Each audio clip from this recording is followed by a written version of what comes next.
ঠিক করছি তো?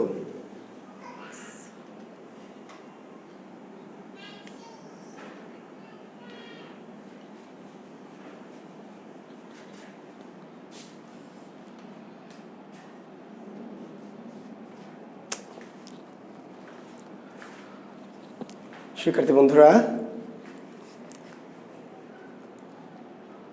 আশা করছি তোমরা ভালো আছো।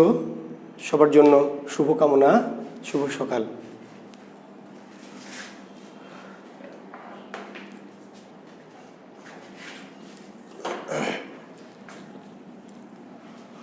শিক্ষার্থী বন্ধুরা, তোমরা নিশ্চয়ই অপেক্ষা করেছিলে আমার জন্য।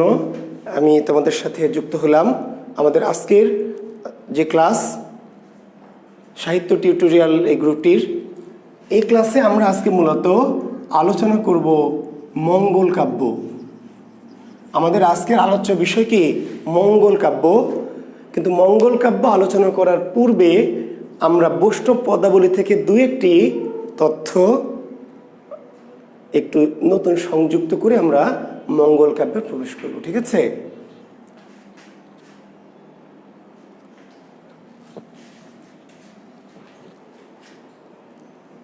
আমি আবার বলছি শিক্ষার্থী বন্ধুরা, আমাদের আজকের যে টপিক, সেই টপিকটি হচ্ছে মধ্যযুগের যে সাহিত্য মঙ্গল কাব্য। এই মঙ্গল কাব্য আমরা আলোচনা করব আজকে। কিন্তু মঙ্গল কাব্য আলোচনা করার পূর্বে আমি বৈষ্ণব পদাবলী নিয়ে গত ক্লাসটা যে শেষ করেছিলাম, তার দু একটি অতিরিক্ত তথ্য তোমাদের সাথে সংযুক্ত করে আজকে মঙ্গল কাব্যে যাব। এই যে মধ্যযুগে রচিত যে বৈষ্ণব সাহিত্যগুলি, রাধাকৃষ্ণ বিষয়ক প্রেম লীলাগুলি চতুর্দশ বা পঞ্চদশ বা ষোড়শ বা সপ্তদশ শতকে রচিত হয়েছে, কিন্তু যারা লিখেছেন তা কিন্তু হাতে লেখেননি। তারা মুখে মুখে পদগুলি রচনা করতেন এবং বংশানুক্রমিকভাবে এগুলি মুখে মুখেই কি প্রচারিত বা মুখে মুখে গান আকারে গীত হতো। এইগুলোকে পরবর্তীতে, তুমি যাও তো গেলে বা, হ্যাঁ বুঝতে পারছি।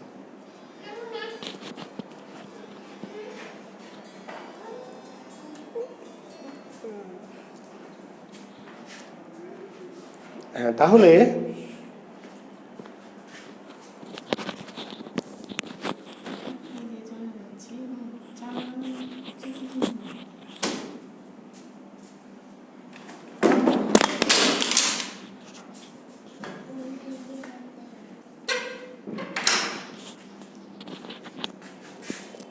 আচ্ছা, তো তোমরা এই যে মধ্যযুগের যে বৈষ্ণব পদাবলী বা পদাবলীর সাহিত্য, এটি রচিত হয়েছিল ওই সময় আমরা বলছি, কিন্তু তখন তো প্রকাশের কোনো ব্যবস্থা ছিল না।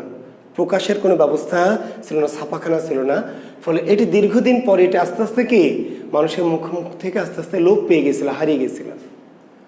পরবর্তীতে এসে বৈষ্ণব পদাবলী একজন ব্যক্তি আবার নতুন করে সংগ্রহ করে আবিষ্কার করে সেগুলোকে আবার প্রকাশ করলেন। তো যিনি এই বৈষ্ণব পদাবলীর আবিষ্কারক বা প্রকাশক, ঠিক আছে, তার নাম কি? বাবা আউল মনোহর দাস। বাবা আউল মনোহর দাস।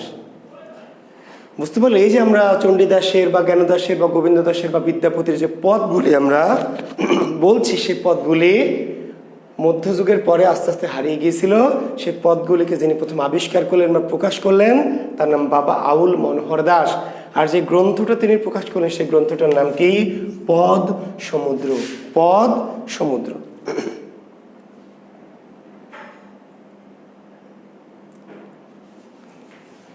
এবং এখানে 15,000 বৈষ্ণব কবিতার একটি সংকলন।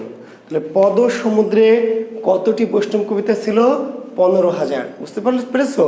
অর্থাৎ এই যে জ্ঞানদাস, গোবিন্দ দাস, বিদ্যাপতি, চণ্ডীদাস, এদের লেখা পদগুলিকে পরবর্তীতে আবিষ্কার করে সংকলন করে 15,000 পদের একটি গ্রন্থ প্রকাশ করেছেন প্রথম বৈষ্ণব পদাবলীর প্রথম আবিষ্কারক বা প্রকাশকের নাম কি? বাবা আউল মনোহর দাস। আর তার সম্পাদিত গ্রন্থটির নাম কি? বা বৈষ্ণব পদাবলী প্রথম কোন গ্রন্থে সংকলিত হয়? গ্রন্থটির নাম পদ সমুদ্র। আর পদ সমুদ্রে কতটি পদ ছিল? মাত্র কি? 15,000। মাত্র 15,000। আর আরেকটি খুব গুরুত্বপূর্ণ তথ্য দিব যে আধুনিক পদাবলী কারকে, খুব গুরুত্বপূর্ণ প্রশ্ন। যে আমরা জানি যে পদাবলী তো প্রাচীন মধ্যযুগের সাহিত্য। পদাবলী কোন যুগের সাহিত্য? মধ্যযুগের। কিন্তু আধুনিক যুগে একজন ব্যক্তি পদাবলী লিখেছে, একজন লেখক পদাবলী লিখেছে আধুনিক যুগে। সে আধুনিক যুগের পদাবলীর যে রচয়িতা বা পদাবলীকার, তার নাম হচ্ছে রবীন্দ্রনাথ। আধুনিক যুগের পদাবলীর রচয়িতাকে রবীন্দ্রনাথ ঠাকুর।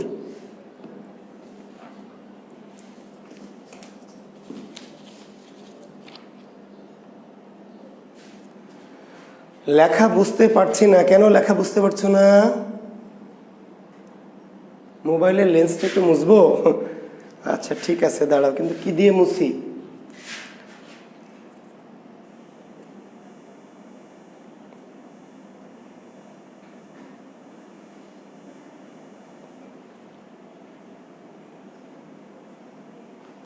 এখনো পরিষ্কার হয়নি?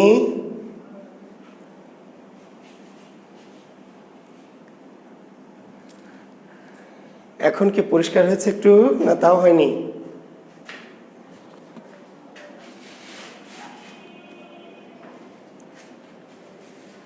হ্যাঁ হয়েছে, আশা করছি একটু। আচ্ছা, তো আধুনিক যুগের পদাবলীকার বলা হয় ভানু সিংহ ঠাকুর। গুড, অনন্য, কারণ ভানু সিংহ ঠাকুর আধুনিক যুগের পদাবলীকার। আসলে ভানু সিংহ ঠাকুর না, তিনি রবীন্দ্রনাথ ঠাকুর। গুড। তো তাহলে বাংলা সাহিত্যের আধুনিক পদাবলীকার কে? বাংলা সাহিত্যের আধুনিক পদাবলীকার কে? আধুনিক পদাবলীকারের নাম কি? বা কোন কবি আধুনিক মধ্যযুগে জন্মালে বৈষ্ণব পদাবলী রচয়িতা হতেন? কোন কবি মধ্যযুগে জন্মালে বৈষ্ণব রচয়িতা হতেন? তার নাম হচ্ছে রবীন্দ্রনাথ ঠাকুর। তার রবীন্দ্রনাথ ঠাকুর আধুনিক যুগে না জন্মে যদি মধ্যযুগে জন্মাতেন, তাহলে আর রবীন্দ্রনাথ কি হতেন? তাহলে রবীন্দ্রনাথ পদাবলীর রচয়িতা হতেন। জি, তো আমরা চলে যাচ্ছি মঙ্গল কাব্যে। ঠিক আছে, মঙ্গল কাব্যে যাব, যেটি আরো একটু গুরুত্বপূর্ণ সাহিত্য। মধ্যযুগের বৈষ্ণব পদাবলীর পরে যে গুরুত্বপূর্ণ সাহিত্য, সেটির নাম হচ্ছে মঙ্গল কাব্য। জি, মঙ্গল কাব্য নিয়ে আমরা জাকির বিশেষ স্পেশালের সাইটটাতে আলোচনা করেছিলাম, তবু আমরা সেই কথা মনে রাখছি না, আমরা ধরে নিচ্ছি যে এখানে আমরা আবার নতুন করে আলোচনা করব। হ্যাঁ, তো মঙ্গল কাব্য কোন যুগের সাহিত্য? মধ্যযুগের। আচ্ছা, মধ্যযুগের যে সাহিত্য মঙ্গল কাব্যের, প্রথম মঙ্গল কাব্যের নাম মঙ্গল কাব্য কেন? মঙ্গল কাব্যের নাম মঙ্গল কাব্য কেন, এই কথাটি আমরা একটু জানবো। তো মঙ্গল কাব্যের নাম মঙ্গল কাব্য কেন, এর দুটি মত। বিশেষ করে যারা বিশেষ রিটেন পরীক্ষার্থী আছো, তারা একটু ভালো করে, যারা একচুয়ালি বিশেষে লিখিত পরীক্ষা দিবে, তারা একটু মনোযোগ দিয়ে শুনবে, পিলিতেও লাগবে এটি, যে মঙ্গল কাব্যের নাম মঙ্গল কাব্য কেন। দুটো মত রিটেনে যেটা আসবে, যে মঙ্গল কাব্যের নামকরণ সম্পর্কে যাহা জানো লিখো। মঙ্গল কাব্যের নামকরণ সম্পর্কে মতবাদগুলি আলোচনা করে। মতবাদগুলি, মঙ্গল কাব্যের নামকরণের দুইটা মতবাদ। একদল সাহিত্য তাত্ত্বিকের মতে যে কাব্য শ্রবণে মঙ্গল, কি দর্শনে মঙ্গল, ভাবলে মঙ্গল, কল্পনা করলে মঙ্গল, রচনা করলে মঙ্গল, অনুভব করলে মঙ্গল, সেই কাব্যের নাম মঙ্গল কাব্য। যে মধ্যযুগে যে কাব্যগুলি শ্রবণে, দর্শনে, শয়নে, স্বপনে, রচনায় মঙ্গল, যা লিখলে মঙ্গল, দেখলে মঙ্গল, ভাবলে মঙ্গল, পড়লে মঙ্গল, শুনলে মঙ্গল, তার নাম মঙ্গল কাব্য। কি বিশ্বাস হয় না? আচ্ছা, মধ্যযুগের মঙ্গল কাব্যগুলিকে হিন্দু দেবাশ্রিত সাহিত্য, হিন্দু দেবদেবীর পূজা প্রচারের উদ্দেশ্যে রচিত হয়েছিল। এই মঙ্গল কাব্যগুলিকে বলা হয় উদ্দেশ্যমূলক রচনা। মঙ্গল কাব্যগুলিকে বলা হয় উদ্দেশ্যমূলক রচনা। উদ্দেশ্যমূলক, উদ্দেশ্য কি? দেবদেবীর পূজা প্রচার, দেবদেবীর পূজা প্রচার। কাজেই হিন্দু ধর্মের মানুষ বিশ্বাস করতো যে এই সাহিত্যগুলি দেখলে, ঘরে রাখলে, পড়লে, শুনলে, ভাবলে মঙ্গল। আপনাদের বিশ্বাস হচ্ছে না? এই যে আপনারা পড়ছেন, আপনাদের মঙ্গল হবে না? এই যে আপনারা মঙ্গল কাব্য পড়ছেন, পড়লে মঙ্গল হবে না? হবে না? হবে ভাই, পরীক্ষায় প্রশ্ন এলে পারবেন, তাহলে মঙ্গল হলো না? এই যে আমি পড়াচ্ছি, আমার মঙ্গল আছে না? কি পরীক্ষা এলে পারবো তাই না? আমি যে টাকা ইনকাম করছি, তাহলে আমার মঙ্গল। যে পড়ছে তারও মঙ্গল, যে পড়াচ্ছে তারও মঙ্গল, যে শুনছে তারও মঙ্গল, যে লিখেছে তারও মঙ্গল। যে সাহিত্য পাঠ করলে মঙ্গল, লিখলে মঙ্গল, দেখলে মঙ্গল, ঘরে রাখলে মঙ্গল, ভাবলে মঙ্গল, সেটা হলো মঙ্গল কাব্য। যেহেতু ধর্মগ্রন্থ, এটা হিন্দু ধর্মের বিশ্বাস অনুযায়ী আর কি। আরেক দল সাহিত্যতাত্ত্বিক মনে করলেন কি, যে কাব্য এক মঙ্গলবার থেকে শুরু করে আরেক মঙ্গলবার পর্যন্ত রচিত বা পঠিত হতো, রচিত বা গীত হতো, যে কাব্য এক মঙ্গলবার থেকে শুরু করে আরেক মঙ্গলবার পর্যন্ত রচিত বা গীত হতো, তার নাম মঙ্গল কাব্য। এই তথ্যটি মজার এবং ইতিহাস সম্মত যে এক মঙ্গলবার, তার মানে মঙ্গল কাব্য যে লিখবে সে চাইলে যে কোনো দিন লিখতে পারবে না। মঙ্গল কাব্য যে লিখবে, লেখা শুরু করতে হবে কোন দিন? মঙ্গলবার। লেখা শেষ করতে হবে কিবারে? মঙ্গলবার। তার মানে আজকে আমার শখ হলো বা ভাবলাম যে মঙ্গল কাব্য লিখবো, হবে না। মঙ্গল কাব্য লিখতে হলে আমাকে মঙ্গলবার পর্যন্ত অপেক্ষা করতে হবে। তাহলে মঙ্গলবার থেকে লেখা শুরু করতে হবে এবং এটা যে কোনো দিন শেষ করা যাবে না। রবিবারে শেষ হয়ে গেলে হবে না, এটা কাহিনী শেষ করতে হবে কিবারে? মঙ্গলবারে। তাহলে এক মঙ্গলবার থেকে শুরু করে আর এক মঙ্গলবার পর্যন্ত রচিত বা গীত হতো। গীত মানে কি? মঙ্গল কাব্য তো লিখতো একজন কবি, আর বেশিরভাগ মানুষ তো পড়তে পারতো না, বইও ছিল না, বইও নাই আর পড়তেও পারতো না। তাহলে সাহিত্য কেমনে মানুষ আস্বাদ করতো? শুনে। তাহলে মঙ্গল কাব্যগুলি রাজাদের, বাদশাদের দরবারে বিশেষ কোনো ধর্মীয় অনুষ্ঠানে কি করা হতো? গান আকারে গাওয়া হতো, গীত হতো। তো গান যখন শুরু হবে, কিবার থেকে শুরু হবে? মঙ্গলবার থেকে। গানটা শেষ হবে কিবারে গিয়ে? মঙ্গলবারে গিয়ে। একে বলা হতো অষ্টমঙ্গলা। রিটেনে আসবে, বিশেষ রিটেনে আসবে অষ্টমঙ্গলা কি? এই যে মঙ্গল কাব্যগুলি এক মঙ্গলবার থেকে শুরু করে আর এক মঙ্গলবার পর্যন্ত রচিত বা পঠিত হতো বিধায় মঙ্গল কাব্যকে বলা হতো কি? অষ্টমঙ্গল। 8 দিন লিখতে লাগতো কয়দিন? 8 দিন। শুনতে লাগলো কয়দিন? 8 দিন। মঙ্গল থেকে মঙ্গল টু মঙ্গল। তাহলে এই যে 8 দিন করে রচনার সময়কাল বা শোনার সময়কাল, এই জন্য এই মঙ্গল কাব্যের অপর নাম কি? অষ্টমঙ্গলা। মঙ্গল কাব্যগুলি মঙ্গলবার থেকে শুরু করে আরেক মঙ্গলবার পর্যন্ত রচনাকাল বা গীতকাল ধরা হয় বলে এই 8 দিনে রচিত বা গীত হতো বিধায় এই ধরনের মঙ্গল কাব্যকে বলা হতো অষ্টমঙ্গলা। আবার কেউ এটা বলেছেন হিন্দুদের দেবদেবীর মঙ্গলের জন্য বা মানুষের মঙ্গলের জন্য এটি রচিত হতো। মানুষের কি? মঙ্গলের জন্য এই কাব্য রচিত হতো বা হিন্দু দেবদেবীর মঙ্গল কামনা করা হতো বিধায় এটি মঙ্গল কাব্য। এখন জানতে হবে মঙ্গল কাব্যের বৈশিষ্ট্য। কেন এগুলির নাম মঙ্গল কাব্য? বা লিখলে কি মঙ্গল কাব্য হবে? তাহলে মঙ্গল কাব্য কেন মঙ্গল কাব্য? তাহলে বিশেষ রিটেনে আসবে কোনটি? আচ্ছা, মঙ্গল কাব্যের বৈশিষ্ট্য কি? লেখো। রিটেনে আসবে মঙ্গল কাব্যের বৈশিষ্ট্যগুলি লেখো। মঙ্গল কাব্যের 4টি বৈশিষ্ট্য লেখো, মঙ্গল কাব্যের কয়েকটি বৈশিষ্ট্য লেখো, মঙ্গল কাব্যের বৈশিষ্ট্যগুলো কি কি উল্লেখ করো। পিলিতে আসবে না, আসবে নিচের কোনটি মঙ্গল কাব্যের বৈশিষ্ট্য, কোনটি মঙ্গল কাব্যের বৈশিষ্ট্য নয়। তাহলে কোনটি মঙ্গল কাব্যের বৈশিষ্ট্য তাও আসতে পারে, কোনটি মঙ্গল কাব্যের বৈশিষ্ট্য নয় তাও আসতে পারে।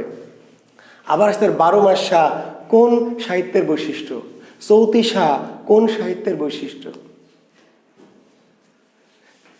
বুঝতে পারলেন? এগুলো আসবে। তো আমরা দেখে নিই বৈশিষ্ট্যগুলো কি কি। প্রথম বৈশিষ্ট্য হলো কবি স্বপ্নাদিষ্ট হয়ে কাব্য রচনা শুরু করবেন। কবি স্বপ্নাদিষ্ট হয়ে কাব্য রচনা শুরু করবেন।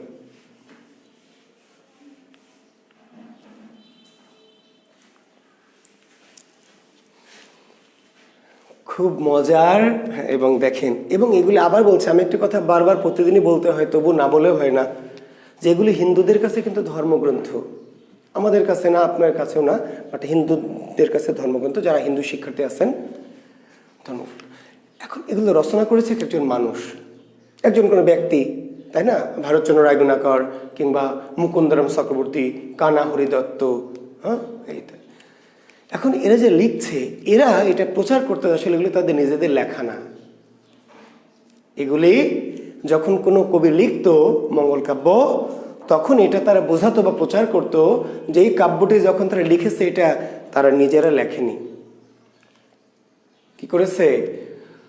দেবী এসে তাদের উপর ভর করেছে, দেবী এসে তাদের স্বপ্নে আদেশ দিয়েছে, স্বপ্নাদিষ্ট হওয়া বলে।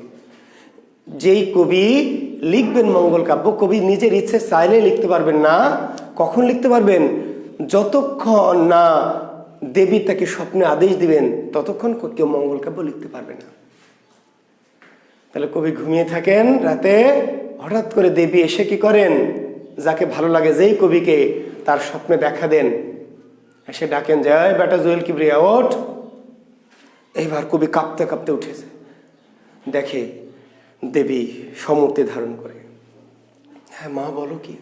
বলছে গাধার কতকাল প্রাইভেট পড়িয়ে খাবি, এসব অনলাইনে প্রাইভেট পড়ে সারা জীবন চলবে তোর? তোর কীর্তি যশ কি প্রাইভেট পড়িয়ে হবে? আমাকে নিয়ে কি কর, কাব্য লেখ। তো মা, আমি কি করে লিখবো? আমি তো কিছুই জানি না, আমার তো এত। তখন দেবী তার জিহ্বায় ভর করতেন, জিহ্বায়, এবং জিহ্বায় কি করতেন? দেবীর কাহিনীটা লিখে দিতেন। জিহ্বায় দেবী কবির জিহ্বায় কাহিনীটা লিখে দিতেন। এবং এই ঘটনাটা কবে ঘটতো? সোমবার মধ্যরাতের পর, অর্থাৎ মঙ্গলবার প্রথম প্রহরে। বঙ্গবন্ধু ডাক দিয়েছিলেন কখন? 25শে মার্চ মধ্যরাতের পর, মানে 26শে মার্চ স্বাধীনতা দিবস, 26শে মার্চ। 25শে মার্চ যদি 10টা 11টায় ডাক দিত, 9টায় ডাক দিত, তাহলে স্বাধীনতা দিবস কিন্তু 25শে মার্চ হতো। 25শে মার্চের রাতে, কিন্তু কোন রাতে? মধ্যরাতের পর, ফলে 26শে মার্চ। তাহলে এই যে সোমবারে রাতে যখন ঘুমিয়ে আছেন কবি, দেবী স্বপ্নাদেশ দিয়েছেন সোমবার রাতে, কিন্তু কোন রাতে? সোমবার মধ্যরাতের পর, মানে মঙ্গলবার কি প্রথম প্রহরে। এবার স্বপ্ন দেখার পরে দেবী লিখে দিলেন, এবার চলে গেলেন দেবী। এবার কবি কাঁপতে কাঁপতে উঠে তার লেখার টেবিলে গিয়ে বসতেন, এবং কি বা পরদিন রাজ দরবারের যে বিশেষ আসন, সেখানে গিয়ে বসতেন, বসে কাহিনী লেখা শুরু করতেন। এবং কি লিখতেন? কবির নিজের কোনো কথা না, ওই যে দেবী যা লিখে দিয়েছে তাই। তার মানে মঙ্গল কাব্যে যা কিছু লেখা হয়েছে সেগুলি সবই কবিদের কোনো বানানো কথা নয়। ওই কথাগুলি কার? দেবীদের কথাগুলি। শুধু কবির এখানে কি মেসেঞ্জার, জি, মধ্যস্থতাকারী। দেবীদের বাণীগুলিকে দেবীরা লিখে দিয়েছে, কবি সেগুলোকে প্রকাশ করেছে, প্রচার করেছে, প্রচারক। তো কাজে প্রথম বৈশিষ্ট্য, কবি স্বপ্নাদিষ্ট হয়ে কি কাব্য রচনা শুরু করবেন। তারপরে কি নায়ক হবে, মঙ্গল কাব্যের নায়ক হবে স্বর্গভ্রষ্ট দেবশিশু। মঙ্গল কাব্যের যে নায়ক, সে নায়ক যে কেউ হতে পারবে না। নায়ক কে হবে? স্বর্গভ্রষ্ট দেবশিশু। স্বর্গ থেকে তাকে কি করা হবে? স্বর্গ থেকে তাকে পৃথিবীতে পাঠিয়ে দেওয়া হবে। স্বর্গে থাকবে সে, ছোটখাটো কোনো ভুলের জন্য তাকে কি করা হবে? পৃথিবীতে পাঠিয়ে দেওয়া হবে।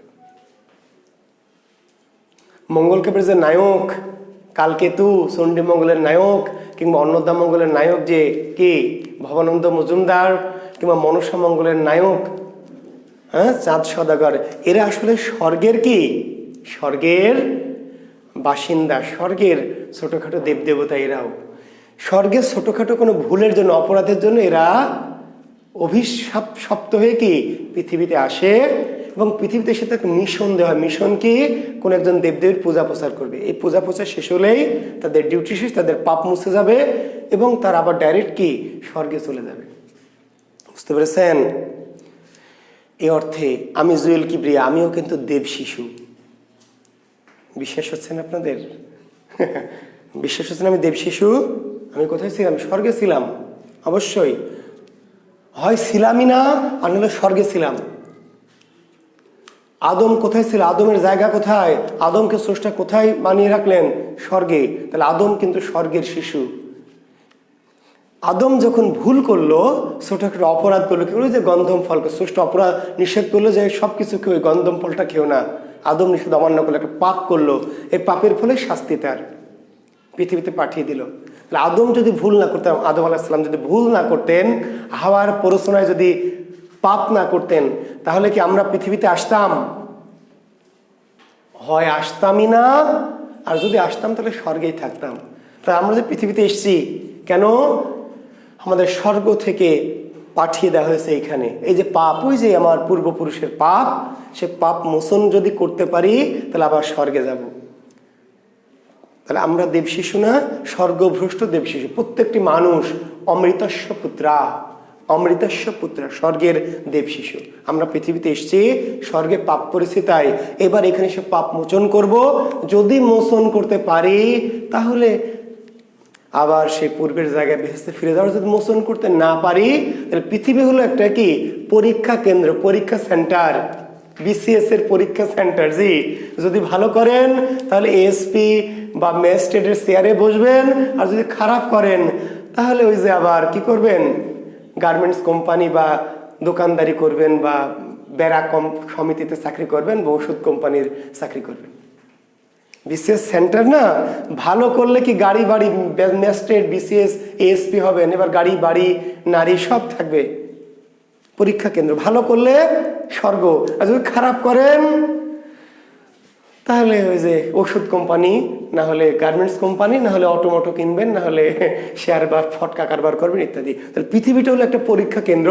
এখানে ভালো করলে কি গাড়ি বাড়ি নারী হুরপরি সব পাওয়া যাবে, আর যদি খারাপ করেন তাহলে ওই যে জাহান্নাম। তাহলে নায়ক হবে স্বর্গভ্রষ্ট দেবশিশু। মঙ্গল কাব্যের নায়ক কি? স্বর্গভ্রষ্ট দেবশিশু।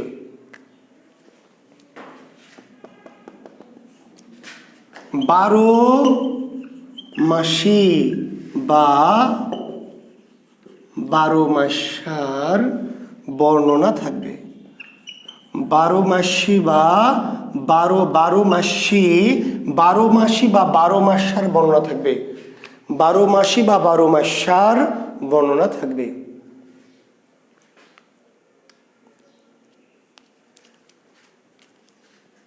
শামসুদ্দোহা দোহা, নবী রাসূলগণ নিষ্পাপ ছিলেন। আচ্ছা, আপনি যখন জন্মগ্রহণ করেন তখন তো নিষ্পাপ ছিলেন, আমিও তো জানি। আদমকে কেন পৃথিবীতে পাঠানো হলো বলেন? শামসুদ্দোহা দোহা, আপনাকে জিজ্ঞেস করছি, আদম আলাইহিস সালামকে কেন পৃথিবীতে পাঠানো হয়েছিল? এটার উত্তর আমি দেখব আপনার কমেন্টসে। শামসুদ্দোহা দোহা, আদম আলাইহিস সালাম তো আমাদের নবী, প্রথম নবী আদম আলাইহিস সালাম, তাকে কেন পৃথিবীতে পাঠানো হয়েছিল? দোহার কাছে আমার প্রশ্ন। জি, কমেন্টসে লিখবেন।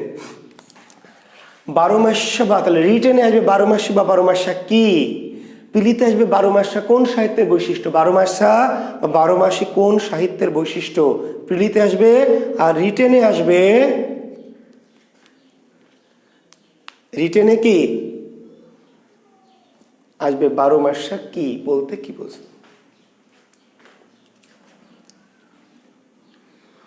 আচ্ছা, তাহলে 12 মাসা বললাম যে মঙ্গল কাব্যের একটি বৈশিষ্ট্য, তাই তো? আচ্ছা, আর কি এটা? মঙ্গল কাব্যের যে নায়ক নায়িকা, নায়ক বা নায়িকা, বিশেষ করে নায়িকাদের 12 মাসের সুখ দুঃখের যে বর্ণনা। মঙ্গল কাব্যের নায়িকাদের, নায়ক নায়িকাদের 12 মাসের সুখ দুঃখের যে বর্ণনা, এই সুখ দুঃখের বর্ণনাকে বলা হয় 12 মাসে বা 12 মাসে। মধ্যযুগের বিশেষ করে মঙ্গল কাব্যের নায়ক নায়িকাদের 12 মাসের, শীতে কেমন কষ্ট, বর্ষায় কেমন কষ্ট, বৈশাখে কেমন কষ্ট, চৈত্রে কেমন কষ্ট, ফাল্গুনে কেমন কষ্ট, এই যে 12 মাসের দুঃখের বর্ণনাকে বলা হয়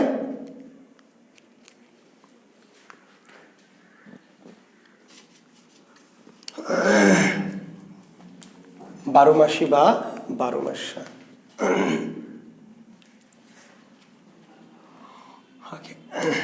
আচ্ছা, আর কি চৌতিসা থাকবে, চৌতিসার বর্ণনা।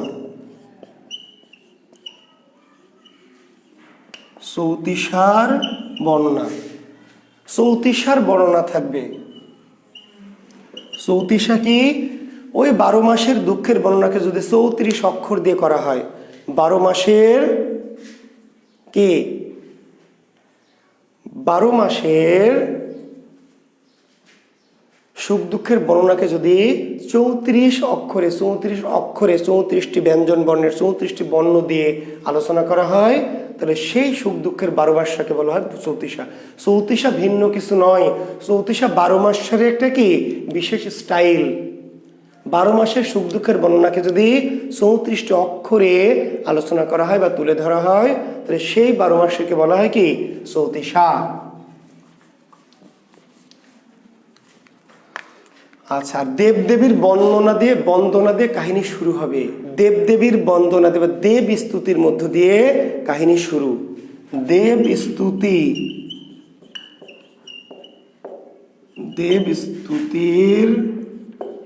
মাধ্যমে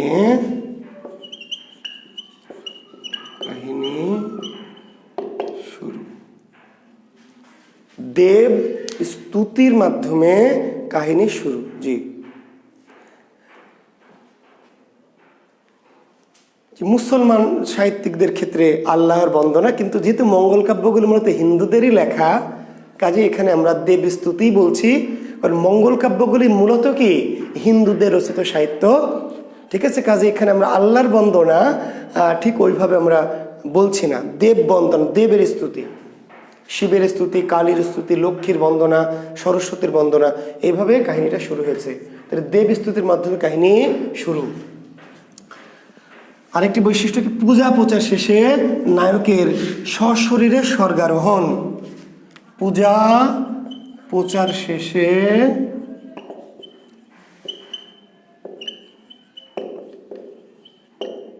নায়কের সশরীরে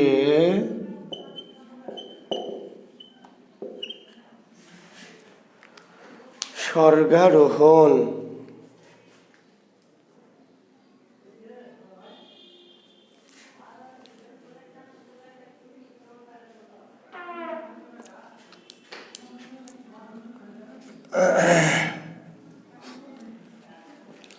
আচ্ছা, তাহলে পূজা প্রচার শেষে নায়কের কি সশরীরে স্বর্গারোহণ। তার মানে যেই মিশন ওনারা এসেছিলেন দেবদেবীর পূজা প্রচার করতে হবে, সেই পূজা প্রচার শেষে তারা আবার কি স্বর্গে সশরীরে, পূজা প্রচার শেষ হলে সরাসরি স্বর্গ থেকে পুষ্পক রথ নেমে আসবে। এবার নায়ক হিরো তার হিরোইনদের পাশে বসিয়ে নিয়ে কি করবেন, ডাইরেক্ট পুষ্পক রথের মাধ্যমে ডাইরেক্ট স্বর্গে আরোহণ করবেন। মঙ্গল কাব্যের অন্যতম বৈশিষ্ট্য। তাহলে মঙ্গল কাব্যের বৈশিষ্ট্যগুলি আমরা জানলাম। এখন মঙ্গল কাব্য প্রধানত দুই প্রকার। মঙ্গল কাব্য প্রধানত দুই প্রকার। কি কি? একটা হচ্ছে পৌরাণিক মঙ্গল কাব্য,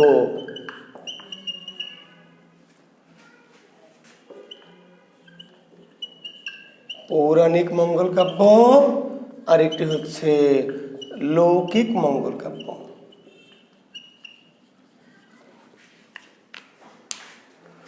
পৌরাণিক মঙ্গল কাব্য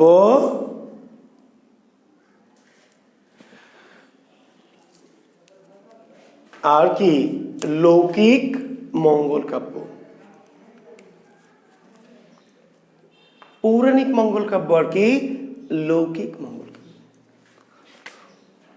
পৌরাণিক মঙ্গল কাব্য কিছু পৌরাণিক যে দেবদেবী, পৌরাণিক দেবদেবী, দুর্গা,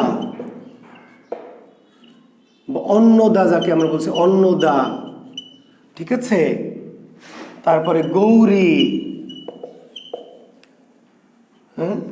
তারপরে কালী। তাহলে কালিকা নিয়ে যে কালিকা মঙ্গল, গৌরীকে নিয়ে গৌরী মঙ্গল, দুর্গা বা অন্নদাকে নিয়ে কি অন্নদা মঙ্গল, দুর্গা মঙ্গল, সেগুলো হচ্ছে পৌরাণিক মঙ্গল। পৌরাণিক যে দেবদেবী, পৌরাণিক মানে পুরাণ, হিন্দু পুরাণে যে দেবদেবীদের অস্তিত্ব আছে বা হিন্দু পুরাণ অনুযায়ী দেবদেবী যারা, তাদেরকে বলা হয় পৌরাণিক দেবদেবী। তাদের নিয়ে রচিত মঙ্গল কাব্য হচ্ছে পৌরাণিক মঙ্গল কাব্য। তাহলে অন্নদা মঙ্গল কি জাতীয় মঙ্গল কাব্য? পৌরাণিক। নিচের কোনটি পৌরাণিক মঙ্গলকাব্য? অন্নদা মঙ্গল, দুর্গা মঙ্গল, গৌরী মঙ্গল, কালিকা মঙ্গল, এটা হচ্ছে পৌরাণিক। হিন্দু পুরাণের যে দেবদেবী বা হিন্দু পুরাণ অনুযায়ী যে দেবদেবীর আচার আচরণ সেটা হচ্ছে পৌরাণিক দেবদেবী। আর সাধারণ মানুষের মুখে মুখে সৃষ্ট কিছু দেবদেবী যাদেরকে বলা হয় লৌকিক দেবদেবী। তাহলে এই যে চণ্ডী কিংবা আমাদের যে মনসা, চণ্ডী, মনসা, এরা কি বা শিব, লৌকিক দেবদেবী, লৌকিক। শিব শিব শিব ঠিক লৌকিক দেবতা না, কিন্তু শিবের যে আচরণ সেটা লৌকিক। মানুষের মন থেকে শিবের আচার আচরণের উৎপত্তি। এখন শিব ভক্তের আবার অন্যভাবে নিয়েন না, আমাকে কতলে খাস করেন না। সাহিত্য কেন যে সাহিত্য করছে আইলাম, এই কিছু অগামগা আউল ফল ফোলাফান নিয়ে তো সাহিত্য ব্যাস চলবে না। শিবের ভক্ত আমাকে মাথায় কোপ মারবে যে বেয়াদ্দব বেটা, শিবকে বলে লৌকিক। শিবের আচার আচরণগুলো কি লৌকিক। শিব যে আচার আচরণগুলি করে, শিবের আচরণগুলো কি লৌকিক, কারণ শিবের আচরণগুলো সব মানুষের মতোই। বুঝতে হবে, শিব গাঁজা খায়, শিব মেয়ে মানুষ দেখলে কি তার পিছনে, যাকে দেখে তার পিছনেই কি যায়। মানে এই কথা বলে শিব ভক্ত যে, সে তো আমাকে কোপ মারবেই। কারণ এমন কিছু ছাত্র আছেন যারা আসলে ধার্মিক না, অতি ধার্মিক কিংবা কট্টর ধার্মিক। এই অতি বা কট্টর ধার্মিকদের জন্য সাহিত্যের ক্লাস একদম প্রযোজ্য না, এটা মহাবিপদ। সাহিত্যকে আমরা মজা করে নিচ্ছি, মজার মতো করে নিচ্ছি। কারণ সাহিত্যকে যদি আপনি ধর্মের মতো করে নেন তাইলে তো ভাই মুশকিল। কিছু আছেন অগামগায় ব্যাসে ঢুকে পড়েছেন, সাহিত্যকে ধর্মের সাথে মিলিয়ে ফেলছেন। বারবার অনুরোধ করছি, বাবারে সাহিত্য আলাদা, সাহিত্যে মজা করছি, সাহিত্যের মজা রস দিয়ে সাহিত্য পড়াচ্ছি। ধর্মের সাথে সাহিত্যকে গুলিয়ে ফেলবে তাহলে তো হবে না। তো শিব হচ্ছে দেবাদিদেব, মহাদেব শিব। কিন্তু শিবের যে আচার আচরণ, কাজ কাম সবই কার মতো? একটা গ্রামের পাড়ার একটা কি সাধারণ মানুষের মতো। গাঁজা খায়, তারপরে মেয়ে দেখলে তার পিছনে ঘুরঘুর করে, ইত্যাদি ইত্যাদি। রাগ হলে প্রচন্ড রাগ, রাগ হলে তাকে ভস্ম করে দেয়, ইত্যাদি। তো তাহলে চণ্ডীকে নিয়ে লেখা চণ্ডী মঙ্গল, মনসাকে লেখা মনসা মঙ্গল, শিবকে নিয়ে লেখা শিব মঙ্গল।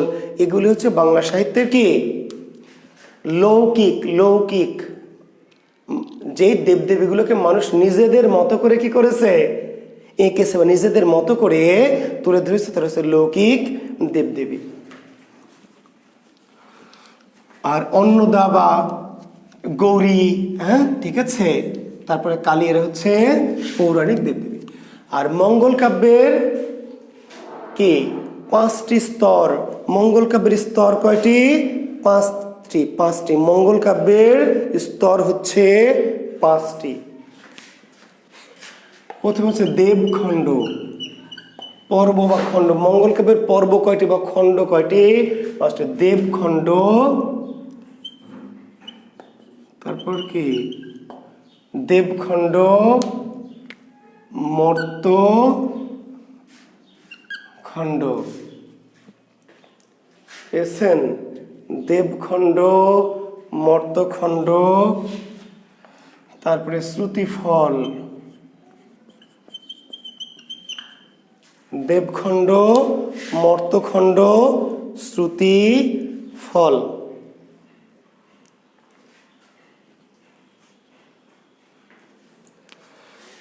তারপরে হচ্ছে দেখছেন, আপনাদের এই বেশি এক্সাইটেড হয়ে আমি খণ্ডগুলো বলি। দেবখণ্ড, মর্তখণ্ড, শ্রুতিফল, তারপরে আর 2টো খণ্ড মাঝে কি যে বেশি এক্সাইটেড হলে যেটা হয়, আপনাদের এত এর মধ্যে ভুলে গেলাম। 5টি খণ্ড বলি আমরা, মাঝের 2টো খণ্ড দেবখণ্ড, মর্তখণ্ড, শেষের খণ্ড শ্রুতিফল। মাঝে আরো 2টি খণ্ড আছে, আমার এখন মাথায় আসছে না। আমি একটু আপনাদের নানান উল্টাপাল্টা কমেন্টসে, জি কমেন্টসকে পাত্তা দেওয়া যাবে না আসলেই। মর্তখণ্ড, বন্দনা, আত্মপরিচয়। দেখছেন, আত্মপরিচয়ের বন্দনা, হ্যাঁ বন্দনা আর আত্মপরিচয়। থ্যাংক ইউ শিক্ষার্থী বন্ধুরা। আত্মপরিচয়, তাহলে 5টি খণ্ড: বন্দনা খণ্ড, আত্মপরিচয় বা আত্মপরিচয় খণ্ড, দেবখণ্ড, মর্তখণ্ড, শ্রুতিফল। বন্দনা থেকে যে বন্দনা দিয়ে শুরু হবে, দেবদেবীর বন্দনা বিস্তুতি দিয়ে কাহিনী শুরু হলে এটা খণ্ড। আত্মপরিচয়, যে কবি কেন কাহিনীটি লিখছেন, আমি বলেছি কবি কেন কাহিনীটি লিখছেন, কিভাবে এই কাহিনীটা পেলেন, নিজের পরিচয়, বংশ টংশ কিভাবে এগুলো লিখবেন, সেগুলো আত্মপরিচয়। দেবখণ্ড, ওই যে নায়ক পৃথিবীতে আসবে, আসার আগে কোথায় ছিল? স্বর্গে। স্বর্গে কে ছিল, কি ছিল, পিতামাতাকে ইত্যাদি। স্বর্গের যে নায়কের স্বর্গের যে অবস্থানের বর্ণনা, সেটা হচ্ছে দেবখণ্ড। তারপর ওই যে স্বর্গে যে তিনি অপরাধ করবেন, পাপ করবেন, সেই জন্য তাকে মর্তে পাঠানো হলো, সেটা হলো মর্তখণ্ড। পৃথিবীতে সে কী করলেন, ঠিক আছে। তারপর এবং শেষে কি হলো, এই কাহিনীর শেষে কাহিনীটা শুনলে শ্রুতি ফল কি, কাহিনী শুনলে মঙ্গল হবে, আর না শুনলে কি অমঙ্গল হবে, এটার নাম শ্রুতি ফল। তাহলে মঙ্গল কাব্যের খণ্ড বা পর্ব কয়টি? 5টি। বন্দনা খণ্ড, আত্মপরিচয় খণ্ড, দেবখণ্ড, মর্তখণ্ড, শ্রুতি ফল।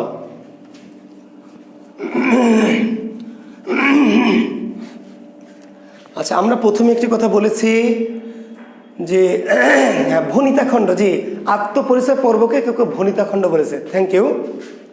আত্মপরিচয় যে পর্বটা বা খণ্ডটা, তাকে কেউ বলেছে ভনিতাখণ্ড, কেউ বলেছে গ্রন্থ উৎপত্তির কারণ, যেটাকে আমরা বললাম যে আত্মপরিচয়। আত্মপরিচয়কে কেউ কেউ কোনো কোনো তাত্ত্বিক নাম দিয়েছে ভনিতাখণ্ড। ভনিতা, ভনিতা মানে কি?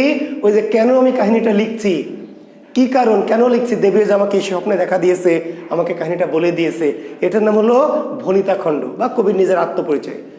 আবার কেউ কেউ এই খণ্ডের নাম হচ্ছে গ্রন্থ উৎপত্তির কারণ। গ্রন্থ উৎপত্তির কারণ একই কথা, যার নাম কি? হ্যাঁ, যার নামই আত্মপরিচয়, তার নামই কি? তার নাম ভনিতাখণ্ড, তারই নাম কি? গ্রন্থ উৎপত্তির কারণ। এখন আমরা বলেছিলাম মঙ্গল কাব্যগুলো উদ্দেশ্যমূলক কাব্য, মনে আছে? মঙ্গল কাব্যগুলিকে কি নাম দিয়েছিলাম? উদ্দেশ্যমূলক কাব্য। উদ্দেশ্যকে দেবদেবীর পূজা প্রচার, দেবদেবীর পূজা প্রচার। এখন হিন্দু দেবদেবীর সংখ্যা কত? হিন্দু দেবদেবীর সংখ্যা মাত্র 33 কোটি।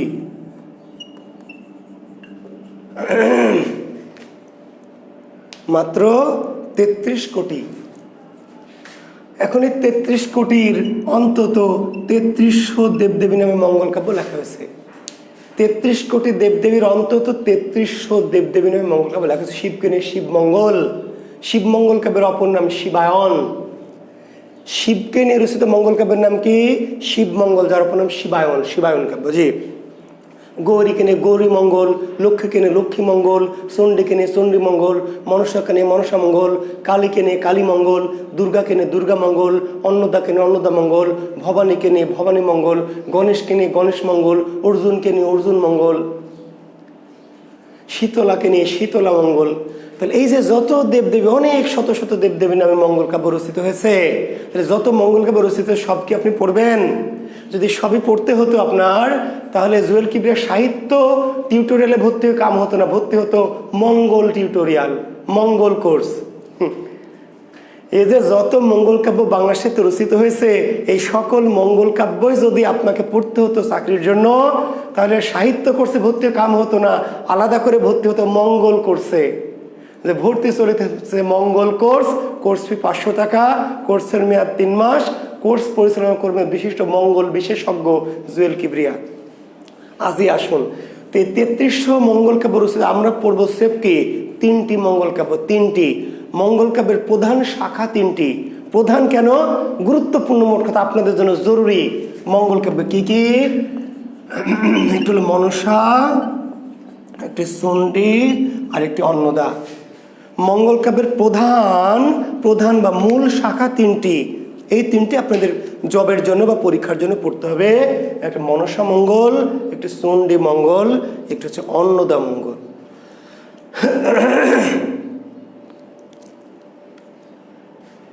মনসা মঙ্গল, চণ্ডী মঙ্গল, অন্নদা মঙ্গল।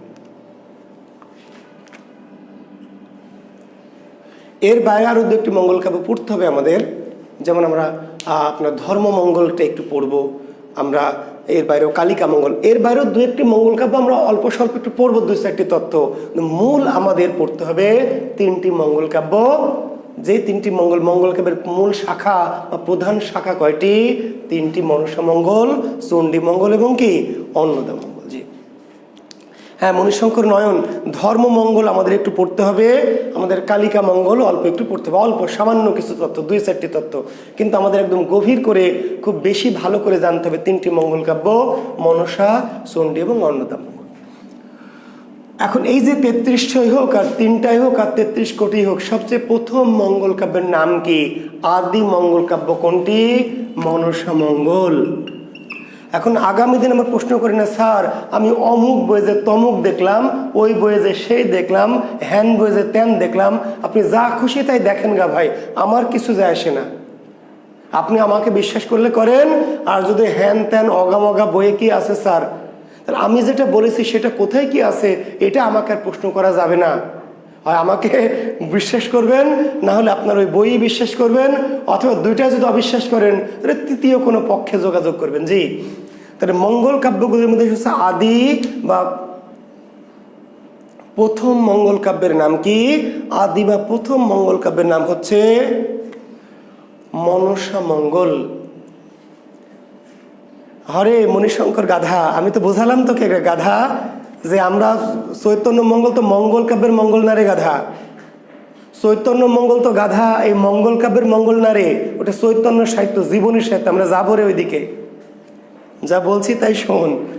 চৈতন্য মঙ্গলে মঙ্গল কাব্যের মঙ্গল না রে বাবা, চৈতন্য মঙ্গল হচ্ছে আলাদা মঙ্গল, করচার মঙ্গল, জীবনী সাহিত্যের মঙ্গল। ওখান থেকে প্রশ্ন হবে, আমি কই চ্যাপ্টারে গেছি এখনই। আদি মঙ্গল কাব্য কোনটি? প্রাচীন মঙ্গল কাব্য কোনটি? বা কোন মঙ্গল কাব্য সবচেয়ে প্রথমে রচিত হয়েছে? তার নাম মনসা মঙ্গল। মনসা মঙ্গল কাব্য কাকে নিয়ে রচিত হয়েছে? মনসা মঙ্গল কাব্য রচিত হয়েছে দেবী মনসাকে নিয়ে। কাকে নিয়ে? মনসাকে নিয়ে। মনসা কিসের দেবী? সাপের দেবী।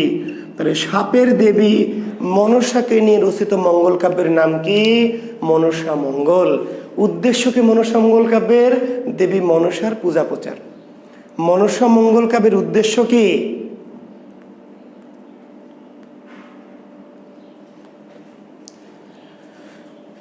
বাবারে কণিকা ঘোষ, যেটার নাম আমরা বলছি যে মর্তখণ্ড, সেটারই নাম তোরা কেউ দিয়েছিস নরখণ্ড। একই নাম রে বাবা।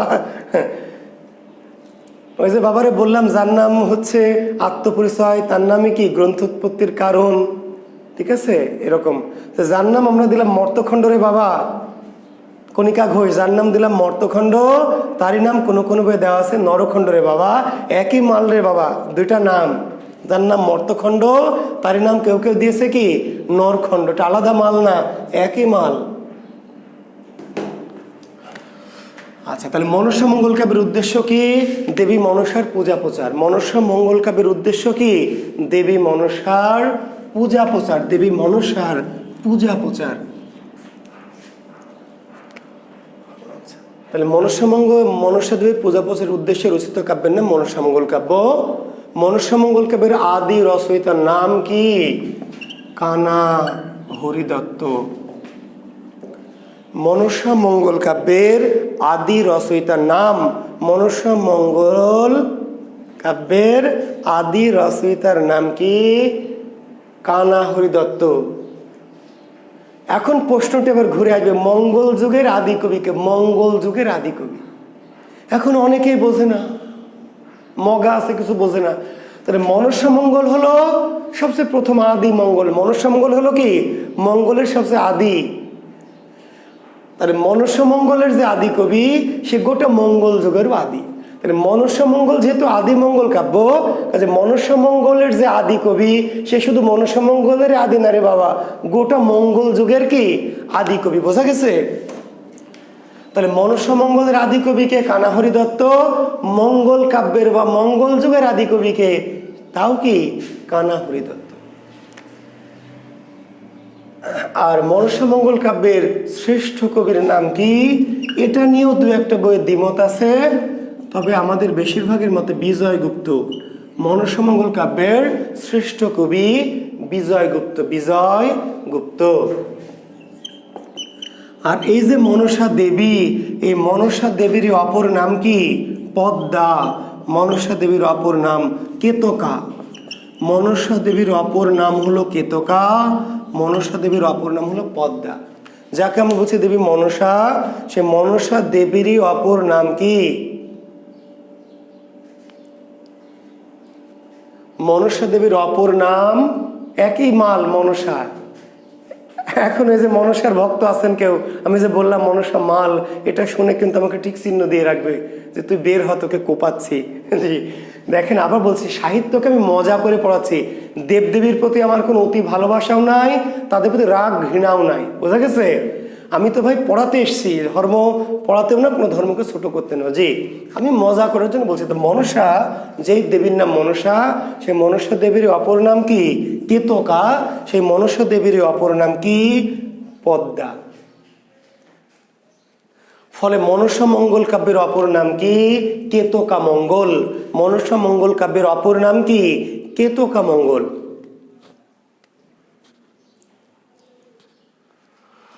মনসা মঙ্গল কাব্যের অপর নাম পদ্মা পুরাণ।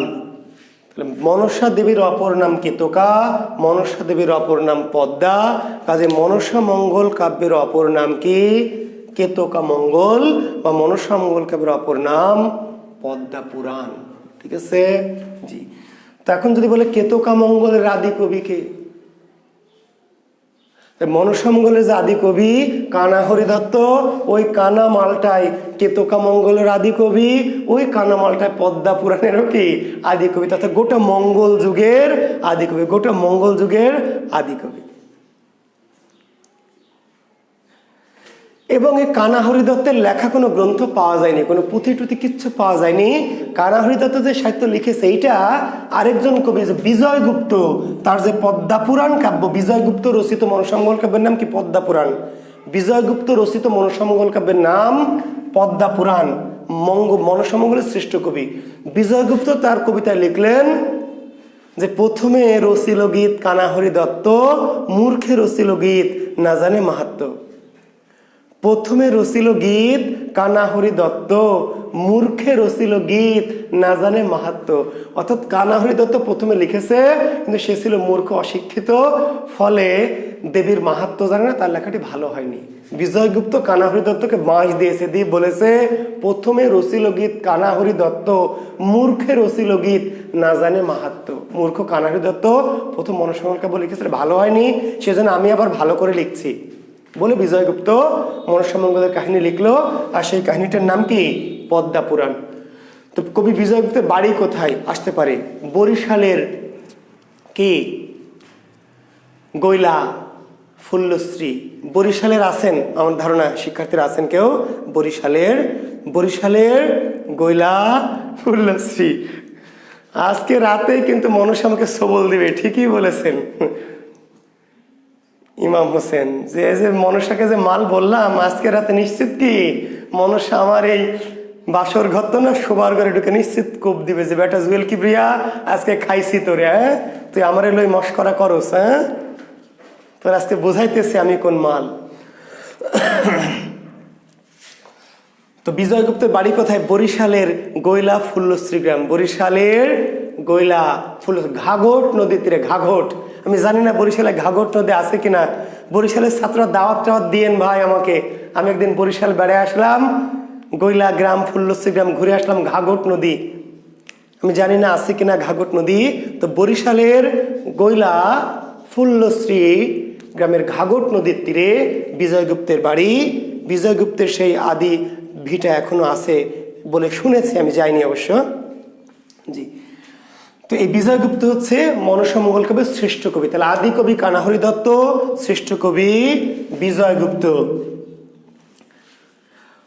আচ্ছা, আর অন্যান্য আরো কিছু কবি মনসা মঙ্গলের ছিলেন, আরো কিছু কবি। সেই মনসা মঙ্গলের আরো কিছু কবিদের মধ্যে একজনের নাম ছিল নারায়ণ দেব, একজনের নাম ছিল বিপ্রদাস পিপিলাই, একজনের নাম ছিল দ্বিজ বংশীদাস। নারায়ণ দেব, বিপ্রদাস পিপলাই, দ্বিজ বংশীদাস, কেতকা দাস, ক্ষেমানন্দ। কেতকা দাস, ক্ষেমানন্দ। তাহলে কানা হরিদত্ত আদি কবি, শ্রেষ্ঠ কবি বিজয়গুপ্ত, অন্যান্য কবির মধ্যে ছিলেন নারায়ণ দেব, বিপ্রদাস পিপিলাই, দ্বিজ বংশীদাস, কেতকাদাস ক্ষেমানন্দ। কেতকাদাস ক্ষেমানন্দ, এর মধ্যে কেতকাদাস ক্ষেমানন্দ আসলে এই ভদ্রলোকের নাম না, নাম হচ্ছে ক্ষেমানন্দ। কেতকাদাস কি উপাধি, কেতকাদাস হচ্ছে উপাধি। তাহলে প্রশ্ন হবে কেতকাদাস কার উপাধি? ক্ষেমানন্দ। কিংবা ক্ষেমানন্দের উপাধি কি? কেতকাদাস। আসলে এই যে কেতকা, ওই যে দেবী মনসার অপর নাম কি? কেতকা। তাহলে ক্ষেমানন্দ নিজেকে কি মনে করতো? কেতকার দাস। কবি ক্ষেমানন্দ নিজেকে কি মনে করতেন? কেতকার দাস, ফলে তার উপাধি হচ্ছে কেতকাদাস ক্ষেমানন্দ। আর এই যে দ্বিজ বংশীদাস, মনসামঙ্গল কাব্যের রচয়িতা শুধু না, কি গায়ক। মনসামঙ্গল কাব্য রচিত হতো প্লাস পাশাপাশি গান হয়তো একজন লিখতো, আর কোনো গায়ক এটা গান আকারে কি গেয়ে গেয়ে শোনাতো মানুষকে। তাহলে কানাহরি দত্ত কিংবা বিজয় গুপ্ত যেগুলো লিখেছিল তারা গেয়ে শোনায়, তারা লিখে দিয়েছে। কোনো গায়ক কি করেছে? গীতিকার যেমন গান লেখে আর গায়ক এটা শোনায় মানুষকে। তাহলে কবিরা লিখতেন আর কেউ হয়তো কোনো গায়ক শোনাতেন, সুকণ্ঠী কোনো গায়ক শোনাতেন। দ্বিজ বংশীদাস তিনি লেখক এবং গায়ক। প্রশ্ন, মনসামঙ্গল কোন কবি সুগায়ক হিসেবে খ্যাত ছিলেন? মনসামঙ্গলের কোন কবি সুগায়ক হিসেবে খ্যাত ছিলেন? দ্বিজ বংশীদাস। তাহলে দ্বিজ বংশীদাস মনসামঙ্গল কাব্যের রচয়িতা প্লাস কি গায়ক, গায়ক। আর এরা শুধু রচয়িতা, আর দ্বিজ বংশীদাস রচয়িতা প্লাস গান গাইতেন, খুব সুন্দর সুললিত কণ্ঠে তিনি লিখতেন এবং গান গেয়ে গেয়ে বেড়াতেন। আর দ্বিজ বংশীদাসের কন্যা ছিল চন্দ্রাবতী, মনে আছে? এই দ্বিজ বংশীদাসকে ওই যে বাংলা সাহিত্যের কি প্রাচীনতম মহিলা কবি, প্রাচীনতম মহিলা কবি চন্দ্রাবতীর পিতা এই দ্বিজ বংশীদাস। চন্দ্রাবতীকে বলে মালের ঔরসের মাল। চন্দ্রাবতী এমনি মাল হয়নি, পিতা দ্বিজ বংশীদাস অত্যন্ত দামি মনসামঙ্গল কাব্যের রচয়িতা প্লাস গায়ক, যিনি আসরে আসরে কি করতেন? মনসামঙ্গলের ভাসান গেয়ে শোনাতেন, তার সাথে চন্দ্রাবতীকেও নিয়ে যেতেন। চন্দ্রাবতী ছোটবেলা থেকেই বাবার এই গুণগুলো একটু একটু করে পেয়েছিল। তো চন্দ্রাবতী নিয়ে পরে কোনোদিন কথা বলবো, চন্দ্রাবতী নিয়ে আমাদের আলোচনা আসবে পরে কোনো একটা সময়। তো আপাতত জেনে রাখেন। তাহলে এরা হচ্ছে, তাহলে এই নামগুলি মনে রাখতে হবে কেন? প্রশ্ন হবে কে মনসামঙ্গল কবি ছিলেন, নিচের কে মনসামঙ্গল কাব্য কবি ছিলেন, বা কে মনসামঙ্গল কাব্যের কবি নন। তাহলে মনসামঙ্গল কাব্যের কবি কে, এটিও আসতে পারে মনসামঙ্গল কবি ছিলেন না কে, নন কে। তো ননকে জানবেন কি করে? হনকে জানলেই, হন হন হন জানলে কি নন, বুঝা গেছে? আমরা জানবো কে কে হন, মনসামঙ্গল কবি কে কে হন। এই হনগুলো যদি মনে থাকে তাহলে হন এলে উত্তর দিব, কে নন সেটি উত্তর দিব। হন হন হন বাদ দিয়ে যে মালটা থাকবে তিনি নন। এখন আমরা একটু মনসামঙ্গল কাব্যের সংক্ষেপ কাহিনী সংক্ষেপ, জি যাদের ভালো লাগবে না তারা লিপ করে যাবেন, কারণ কাহিনী অনেকে আছেন যে স্যার হ্যাঁ কাহিনী মাহিনী শুনে আমার লাভ কি? আপনার লাভ নয়, কিন্তু যার লাভ আছে তার লাভ আছে। এই কাহিনীটা শোনাচ্ছে কেন? আপনার কি সওয়াব পাওয়ানোর জন্য? মনসামঙ্গল কাব্যের কাহিনী যে আপনাকে শোনাবো পুণ্য অর্জনের জন্য না রে ভাই, পুণ্য অর্জন করানোর জন্য আমি তো আসিনি আপনাদের সামনে, আমি এসেছি জ্ঞান দেওয়ার জন্য, জানানোর জন্য। যদি মনে করেন জানার দরকার নাই, দ্যাটস ওকে, লিপ করে চলে যাবেন। জি, আর যারা মনে করেন না স্যার আমার সাহিত্য একটু ডিটেলস জানার দরকার আছে, তাহলে তারা সাহিত্য জানার জন্য থাকবেন, ধর্মগ্রন্থ জানার জন্য না।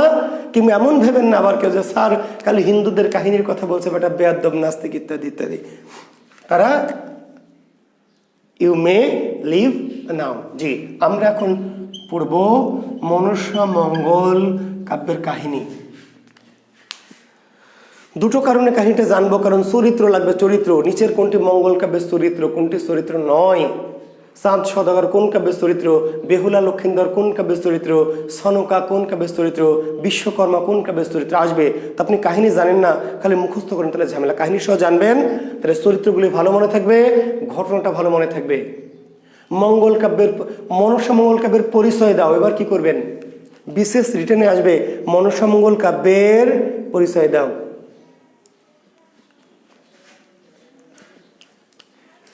তো একটু জি, তো মনসামঙ্গল কাব্য আমরা শুরুতেই বলেছি যে দেবী মনসার পূজা প্রচারের উদ্দেশ্যে। প্রতিটি মঙ্গল কাব্যের উদ্দেশ্য এক, সেম টু সেম, এবং প্রতিটা মঙ্গল কাব্যের কাহিনীও কি অনেকটাই সেম টু সেম।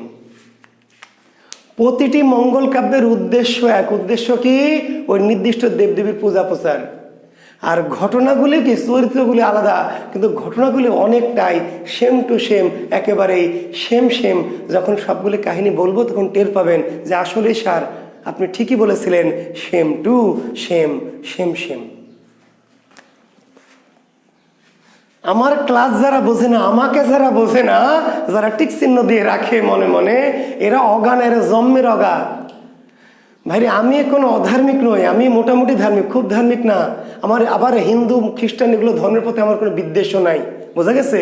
আমি ধর্ম বিদ্বেষীও না, আবার অতি ধর্মপরায়ণ না, আবার ধর্ম পালন করি না তা নয়। তো আমাকে যারা বোঝে না, আমাকে যারা অন্যভাবে নেয়, তারা মহামগা। জি, তাহলে মনসা মঙ্গল কাব্যের উদ্দেশ্যকে দেবী মনসার পূজা প্রচার।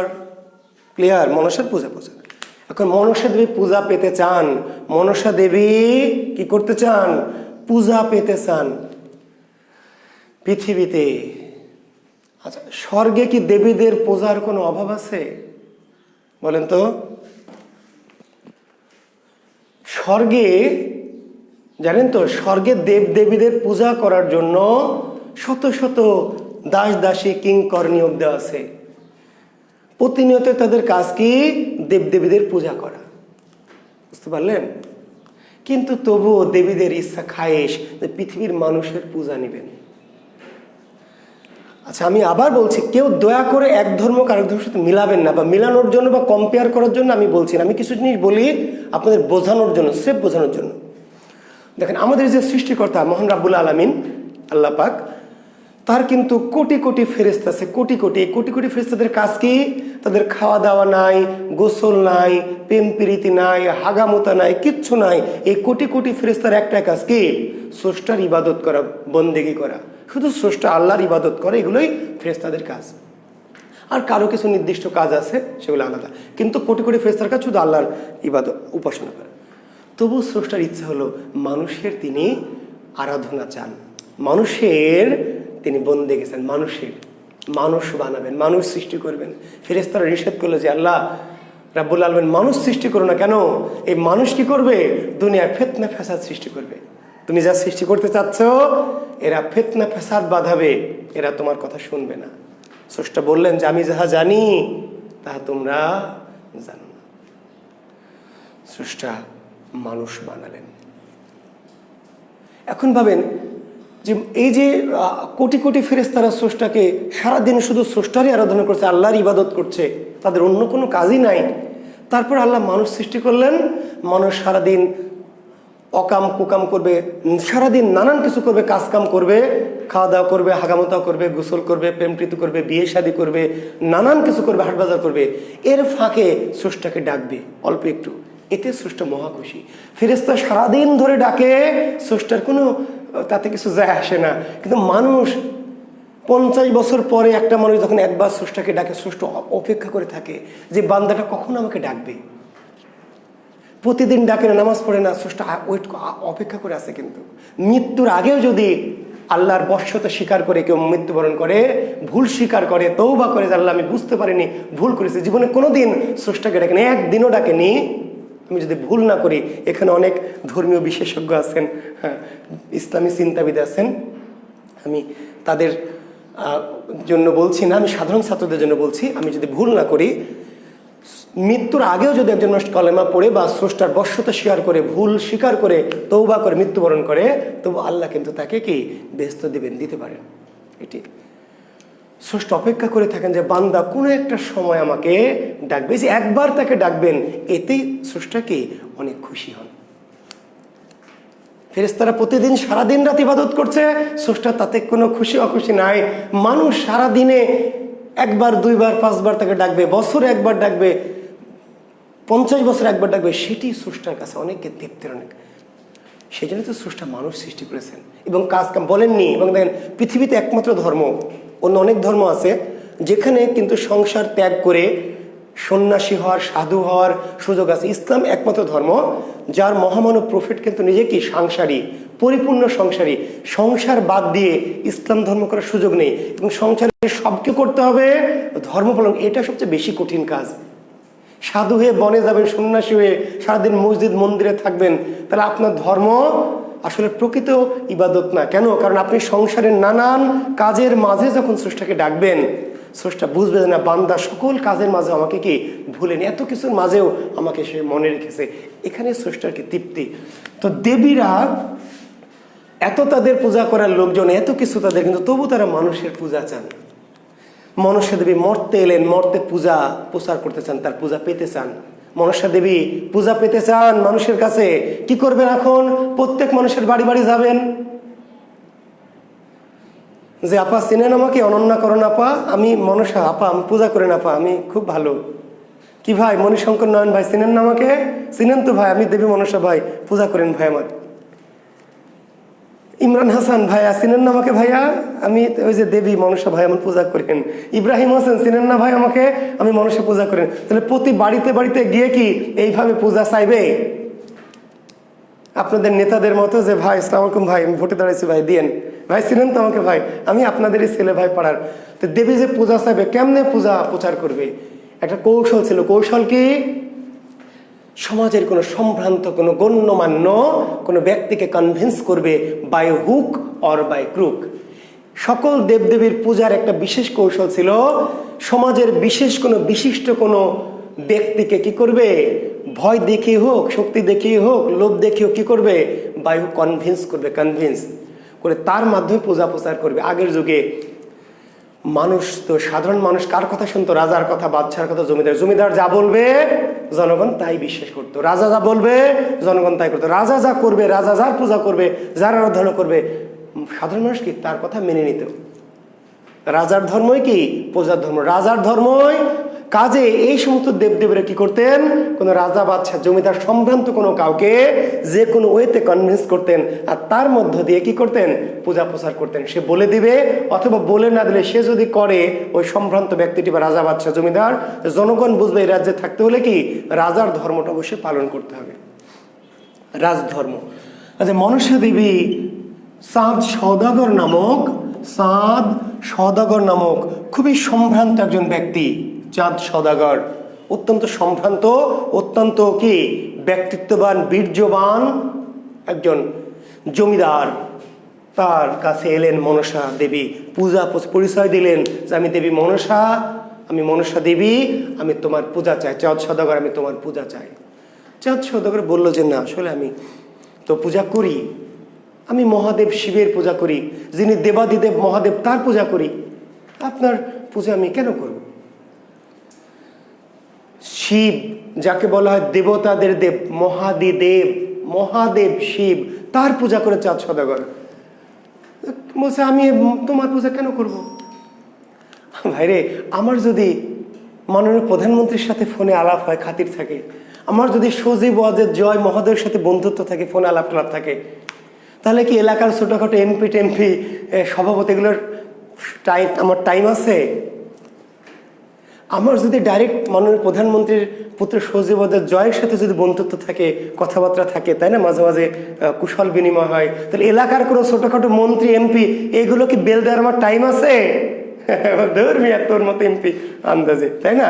তো চাঁদ সওদাগর বলছে আমি স্বয়ং শিবের কি, শিবের ভক্ত, শিবের অনুসারী, শিবের পূজারী, কাজে তোমার মতো ছোটোখাটো আর নারী দেবী, মহিলা দেবী, নারী দেবী, পুরুষ মানুষের নারী দেবীর পূজা। মনসাকে তুচ্ছ তাচ্ছিল্য করলো। মনসা কিছুতেই ছাড়বে না, কারণ মনসা চাঁদ সওদাগরের পূজা না পেলে মর্তে তার পূজা প্রচার হবে না। প্রত্যেক ব্যক্তির কাছে আলাদা আলাদা গিয়ে পূজা প্রচার হবে না, কারণ রাজা যদি ওই পূজা না করে, রাজা যদি আদেশ না দেয়, তাহলে জনগণ কি, জনগণ তো ওই রাজ্যে ওই পূজা করতে পারবে না। ফলে মনসা নাসরবান্দা হলো, চাঁদ সওদাগরকে বারবার পিড়াপিড়ি করতে লাগলো, বারবার প্রলুব্ধ করতে লাগলো ইত্যাদি নানা। চাঁদ সওদাগর বিরক্ত হলো, এক সময় তাকে কি করলো, কি লাথি মারলো দেবীকে, মনসা দেবীকে লাথি মারলো চাঁদ সওদাগর। এমন লাথি মারলো, এই লাথির চোটে দেবীর কাঁখাল ভেঙে গেল, কাঁখাল।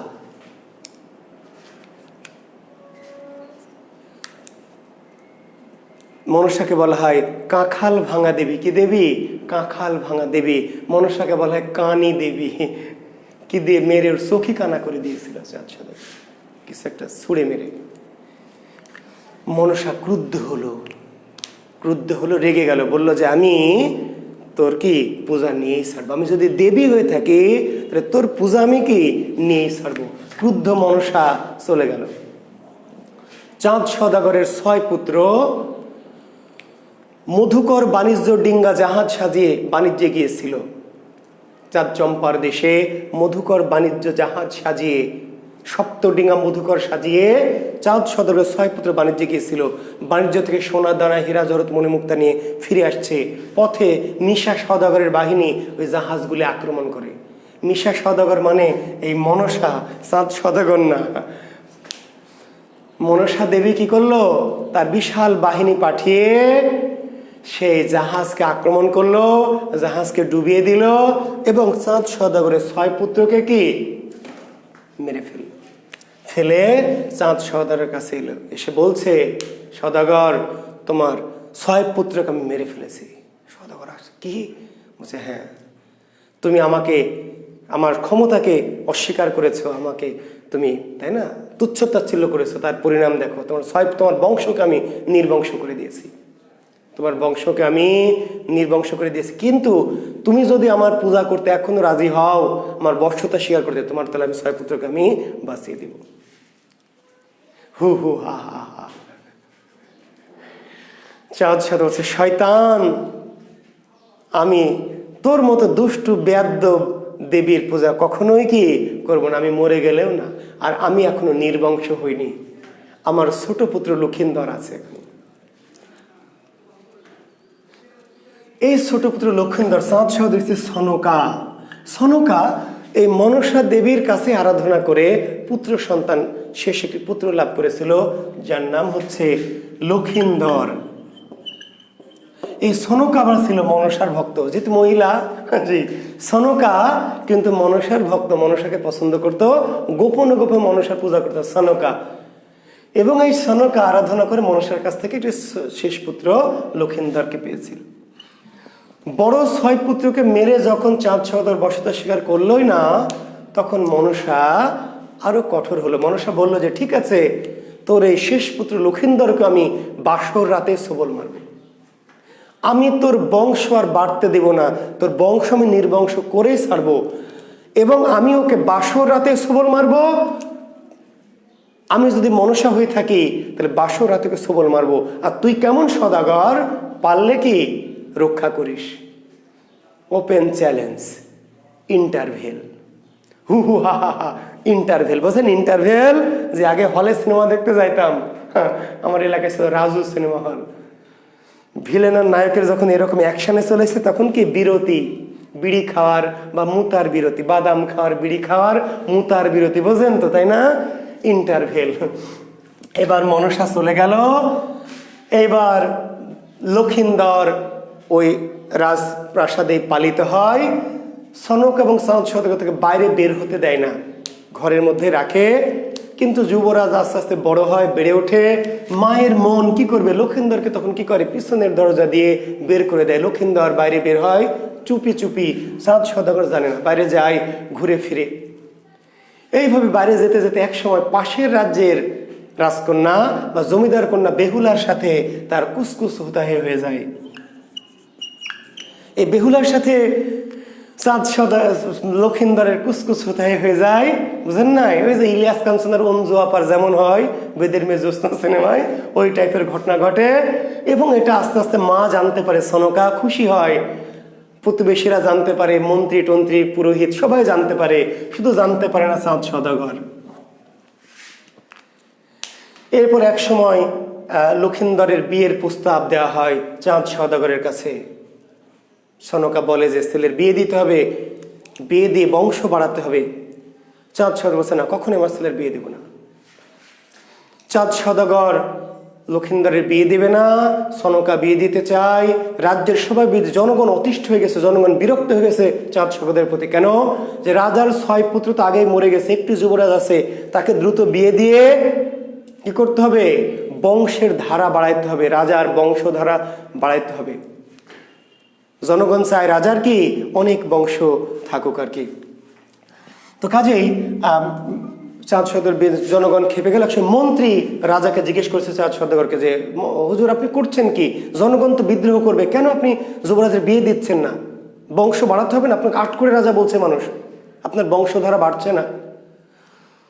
চাঁদ সওদাগর বলছে আমি তো বিয়ে দিতেই চাই মন্ত্রী, কিন্তু কি করব বলো, আমার তো ভয় পাই, ওই বেয়াদব দেবী, ওই দুষ্টু দেবী আমাকে বলে গেছে যে চাঁদ সওদাগরকে বাসরাতে সবল দিবে, কাজে বিয়ে দিলে তো আমার পুত্র হারাতে হবে, আমি বংশ বাড়াতে গিয়ে আমার পুত্র হারাতে কি চাই না।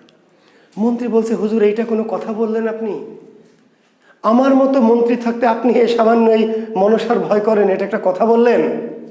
আর শুধু বাসরাতে সবল দিবে, আর কোনো রাতে তো না, কোনো ব্যাপার না। এমন বাসর ঘর বানাবো, এমন বাসর ঘর তৈরি করব, মনসা তো দূরে থাকে, মনসার বাপও ঢুকতে পারবে না। সাপ তো সাপ, সাপের বাপ ঢুকতে পারবে না। চাচু বলছে তাই নাকি, এরকম বাসর ঘর? বিশ্বকর্মাকে ডাকা হলো,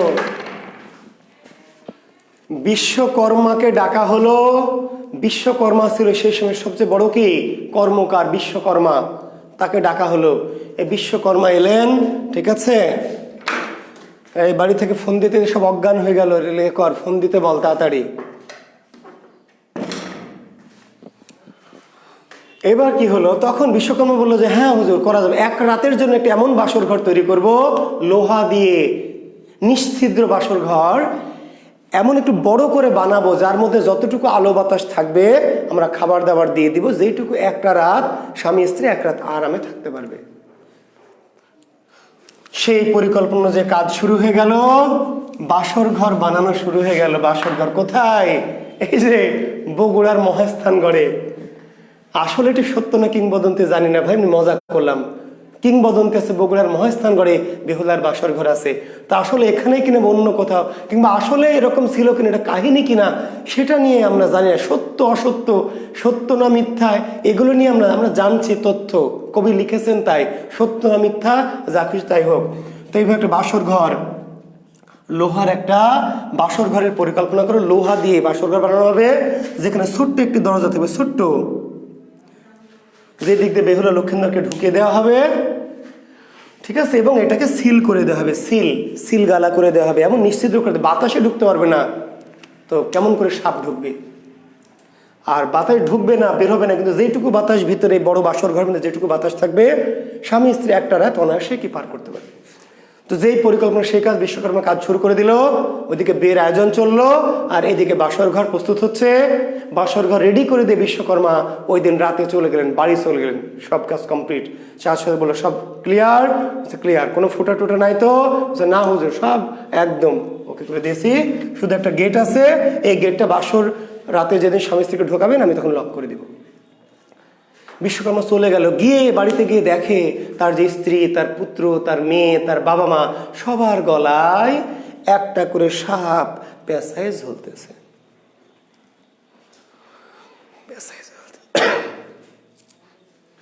এবার বেরোলো মনসা মিশা সওদাগর, এসে বলছে বিশ্বকর্মা এক্ষুনি তুমি ওখানে যাবে, গিয়ে ওই বাসর ঘরে একটা ফুটা করে আসবে এক্ষুনি, যদি ফুটা না করে আসো তাহলে তোমার বংশ আমি আজকেই কি করবো, নির্বংশ করে। বংশ নির্বংশ হওয়ার ভয়ে স্ত্রী, পুত্র, সন্তান, বাবা মার প্রাণের ভয় এবং নিজের প্রাণের ভয় বিশ্বকর্মা আবার দৌড়াতে দৌড়াতে চলে এলো চাঁদ সওদাগরের কাছে। চাষি বলছে কি ব্যাপার, তুমি না কাজ শেষ করে গেলে? আবার বলছে হুজুর কাজ তো শেষ করেছি, কিন্তু একটা ভুল হয়ে গেছে, পিছনে একটা ছোট্ট ফুটা থেকে গেছে, আমি ভেবেছিলাম শেষে বন্ধ করব, কিন্তু আমার মনে নাই। চাঁদ সওদাগর বলছে কি করেছো, সর্বনাশ করেছো, যাও তাড়াতাড়ি। এবার বিশ্বকর্মা ঢুকে এই পিছন দিক দিয়ে একটা ছোট্ট ফুটা করে দিয়ে এলো। ফুটা বন্ধ করার বদলে আসলে ফুটা ছিল না, ফুটা একটা করে দিল, দিয়ে বের হয়ে গেল। চাচা বলে কি ঠিক করে দিয়েছে? বলছে হুজুর ঠিক করে দিয়েছে, কোনো ফুটা না, ফুটা একদম বন্ধ করে দিয়েছে। পরদিন বিয়ে হলো বেহুলা লক্ষিন্দরের, তাদেরকে বাসর ঘরে ঢুকিয়ে দেওয়া হলো, এবং বিশ্বকর্মা এসে রাজা বাদশারা মিলে, মন্ত্রীরা মিলে এটা একদম লোহার পাত দিয়ে কি করলেন, সিল করে দিলেন। বাসর ঘরে বেহুলা লক্ষিন্দর ঢুকলো, ঢুকে কি করলো ভাই আমি জানি না, আমি তখন ভিতরে যাইনি, আমিও বাইরেই ছিলাম, লোহার বাসর ঘরের বাইরে। ওরা দুজন ভিতরে ঢুকে কি করে আপনারা সবই বোঝেন, আমি আর রোজা থেকে বলতেও চাচ্ছি না, আর এটা দেখাও যায়নি আর কি। তো এর মধ্যে ঢুকে পড়লো ওই যে বাসরাতে সাপ, সুতুলি সাপ, সুতলি সুতলি সুতার মতো চিকন সাপ, এই ছোট্ট ছিদ্র দিয়ে ঢুকে পড়লো, ঢুকে ভিতরে ঢুকে কালনাগ হয়ে কালনাগের রূপ ধারণ করলো। সাপ ঢুকে দেখে, আমরা তো দেখতে পাই, সাপ ঢুকে দেখে যে বেহুলার কোলে মাথা রেখে লক্ষিন্দর শুয়ে আছে, গল্প টল্প করছে। এবার কাল সাপ ঢুকে লক্ষিন্দরের পায়ে সবল মারলো। লক্ষিন্দর চিৎকার চেঁচামেচি করলো, বেহুলা চিৎকার চেঁচামেচি করলো, সাপ আবার সুতলি সাপের রূপ ধরে বেরিয়ে গেল। এবার এত জোরে চিৎকার চেঁচামেচি করেন, বাইরে থেকে কেউ শুনতে পায় না, কারণ ওই যে লোহার এমনই নিশ্ছিদ্র বাসর ঘর যেখান থেকে কোনো শব্দ বাইরে কি। সারা রাত ধরে বেহুলা লক্ষিন্দরের এই বিষে নীল দেহ অনেক চিৎকার চেঁচামেচি করে একসময় ক্লান্ত হয়ে কোলে করে নিয়ে বসে থাকলো। পরদিন ভোরবেলা মন্ত্রী সাহেবরা, রাজাবাদ সারা কি করলো, পরিবারের সবাই এই গেট খুললো যে হ্যাঁ, স্বামী স্ত্রীকে বের করা হবে। লক খুলে ভিতরে ঢুকে দেখে লক্ষিন্দর বিষে নীল হয়ে গেছে। ওই যে রাতে সবল দিয়েছে, সারা রাত ধরে বিষে একেবারে পুরো দেহ নীল হয়ে গেছে। বেহুলা নিথর হয়ে কোলে করে বসে আছে। সবাই খুব আশ্চর্য হলো, খুব বিস্মিত হলো যে কেমন করে সম্ভব, এই নিশ্চিত যেখানে বাতাস ঢুকতে পারে না সেখানে সাপ কেমনে ঢুকলো। কেউ কেউ বললো বেহুলায় সাপ, এই বেহুলায় সাপের রূপ ধরে এই ঢুকেছে। বেহুলা ছাড়া তো এই রুমে আর কেউ নাই, তাহলে বেহুলায় কি সাপিনী নাগিনী? বেহুলা বললো না, আমি সাপিনী না, আমি তো ভালো না। তুমি তাহলে কেমন, কে সবল? সাপ। সাপ কেমনে ঢুকলো? বলছে আমি কি করে জানবো? সাপ যদি সবল দেয়ও তাহলে তোমার পাপে হয়েছে। স্বামী যদি বাসরাতে মারা যায়, এই পাপকার স্ত্রীর। বললো যে নিশ্চয় বেহুলা অসতী, কলঙ্কিনী, কুলোটা, দুশ্চরিত্রা। স্বামী মারা গেলে, বিয়ের অল্প কয়েকদিনের মধ্যে যদি স্বামী মারা যায়, তাহলে বুঝতে হবে এই মেয়ের স্বামী সুখ কপালে নাই। যে মেয়ের স্বামী সুখ কপালে নাই সেই মেয়ে কেমন মেয়ে? দুশ্চরিত্রা, অসতী, কলঙ্কিনী, কুলোটা মেয়ে। আর বাসরাতে যে মেয়ের স্বামী মারা গেছে, মানে এই মেয়েটা একেবারেই কি কলঙ্কিনী, কুলোটা। বুঝতে পারলেন? কোনো মেয়ের আগের যুগে, এটা এই যুগে না, স্বামী যদি মারা যায় অল্প সময়ে, ধরে নয় মেয়েটা কলঙ্কিনী। আর যদি বউ মারা যায় তাড়াতাড়ি, স্বামী ভাগ্যবান। কারো যদি বউ দ্রুত মারা যায় তাহলে বুঝতে হবে লোকটি খুবই ভাগ্যবান। মজা করার জন্য এটা আবার না, সবই মজা করার জন্য, এটা সিরিয়াস কথা বলছি। বিসিএস রিটেন পরীক্ষা 33 বিসিএস এর প্রশ্ন দেখবেন। মেবি, আমি একটু ভুল যদি না করি, মেবি মানে বলছি বিসিএস এর রিটেন পরীক্ষা অবশ্যই 33 না হলে 32 বা 34 এরকম হতে পারে। দেখবেন বিসিএস লিখিত পরীক্ষা এসছে অভাগার গরু মরে ভাগ্যবানের বউ। বিসিএস বাংলাদেশের সর্বোচ্চ যে পরীক্ষা বিসিএস, সেই বিসিএস এর সর্বোচ্চ পরীক্ষা রিটেন পরীক্ষা দেখবেন প্রশ্ন অভাগার গরু মরে ভাগ্যবানের বউ। বুঝতে পারলেন? বউ যদি মারা যায় তাহলে বুঝে নেওয়া গেল যে লোকটা খুবই কি ভাগ্যবান, কপালি লোক। আর গরু মরলে বুঝতে হবে অভাগা। গরু যদি মরে তাহলে গরু মরলে গরু কিনতে আবার টাকা লাগে, জমি বেচে গরু কিনতে হয়। আর যদি বউ মারা যায় তাহলে কি নতুন বউ পাওয়া যায় ফ্রি। শুধু ফ্রি না, বউ আসে সাথে কি, বউ কিছু টাকা পয়সা নিয়ে আসে, সোনা দানা নিয়ে আসে, কিছু জমি ক্ষেত পাওয়া যায়, গরু বাছুর আসে, শালি মালিও ফ্রি পাওয়া যায়। তাহলে বউ মরা ভালো না গরু মরা ভালো? গরু মরা খুব খারাপ। আর বউ মরা কই বলে, যার বউ মারা গেল সে হলো কপালি, কপালি, কপালওয়ালা, ভাগ্যবান। কিন্তু কোনো মেয়ের স্বামী মারা গেছে অল্প দিনে বিয়ের পরে, বুঝতে হবে এই মেয়েটা খুবই কি কলঙ্কিনী, কুলোটা, অস্পৃশ্য, অসুচি। বেহুলা বললো যে না না, এটা ঠিক না, অন্যায়, পাপ। আমি তো অসুচি না, আমি তো জানি আমি কি, আমার দেহে কোনো পাপ নাই, কোনো অসুচিতা নাই। বলছেন অবশ্যই আছে, নাহলে কেন তোমার স্বামী মারা গেল?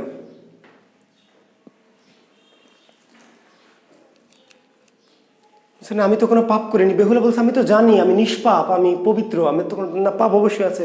স্বামী মারা গেল কেন? যে মারা গেল কেন, তুমি নিশ্চয় পাপ করেছো, তো তুমি দেবতাকে জিজ্ঞেস করো গা। এবার বেহুল বলে আমি দেবতা থেকে জিজ্ঞেস করবো যে আমার কি পাপ,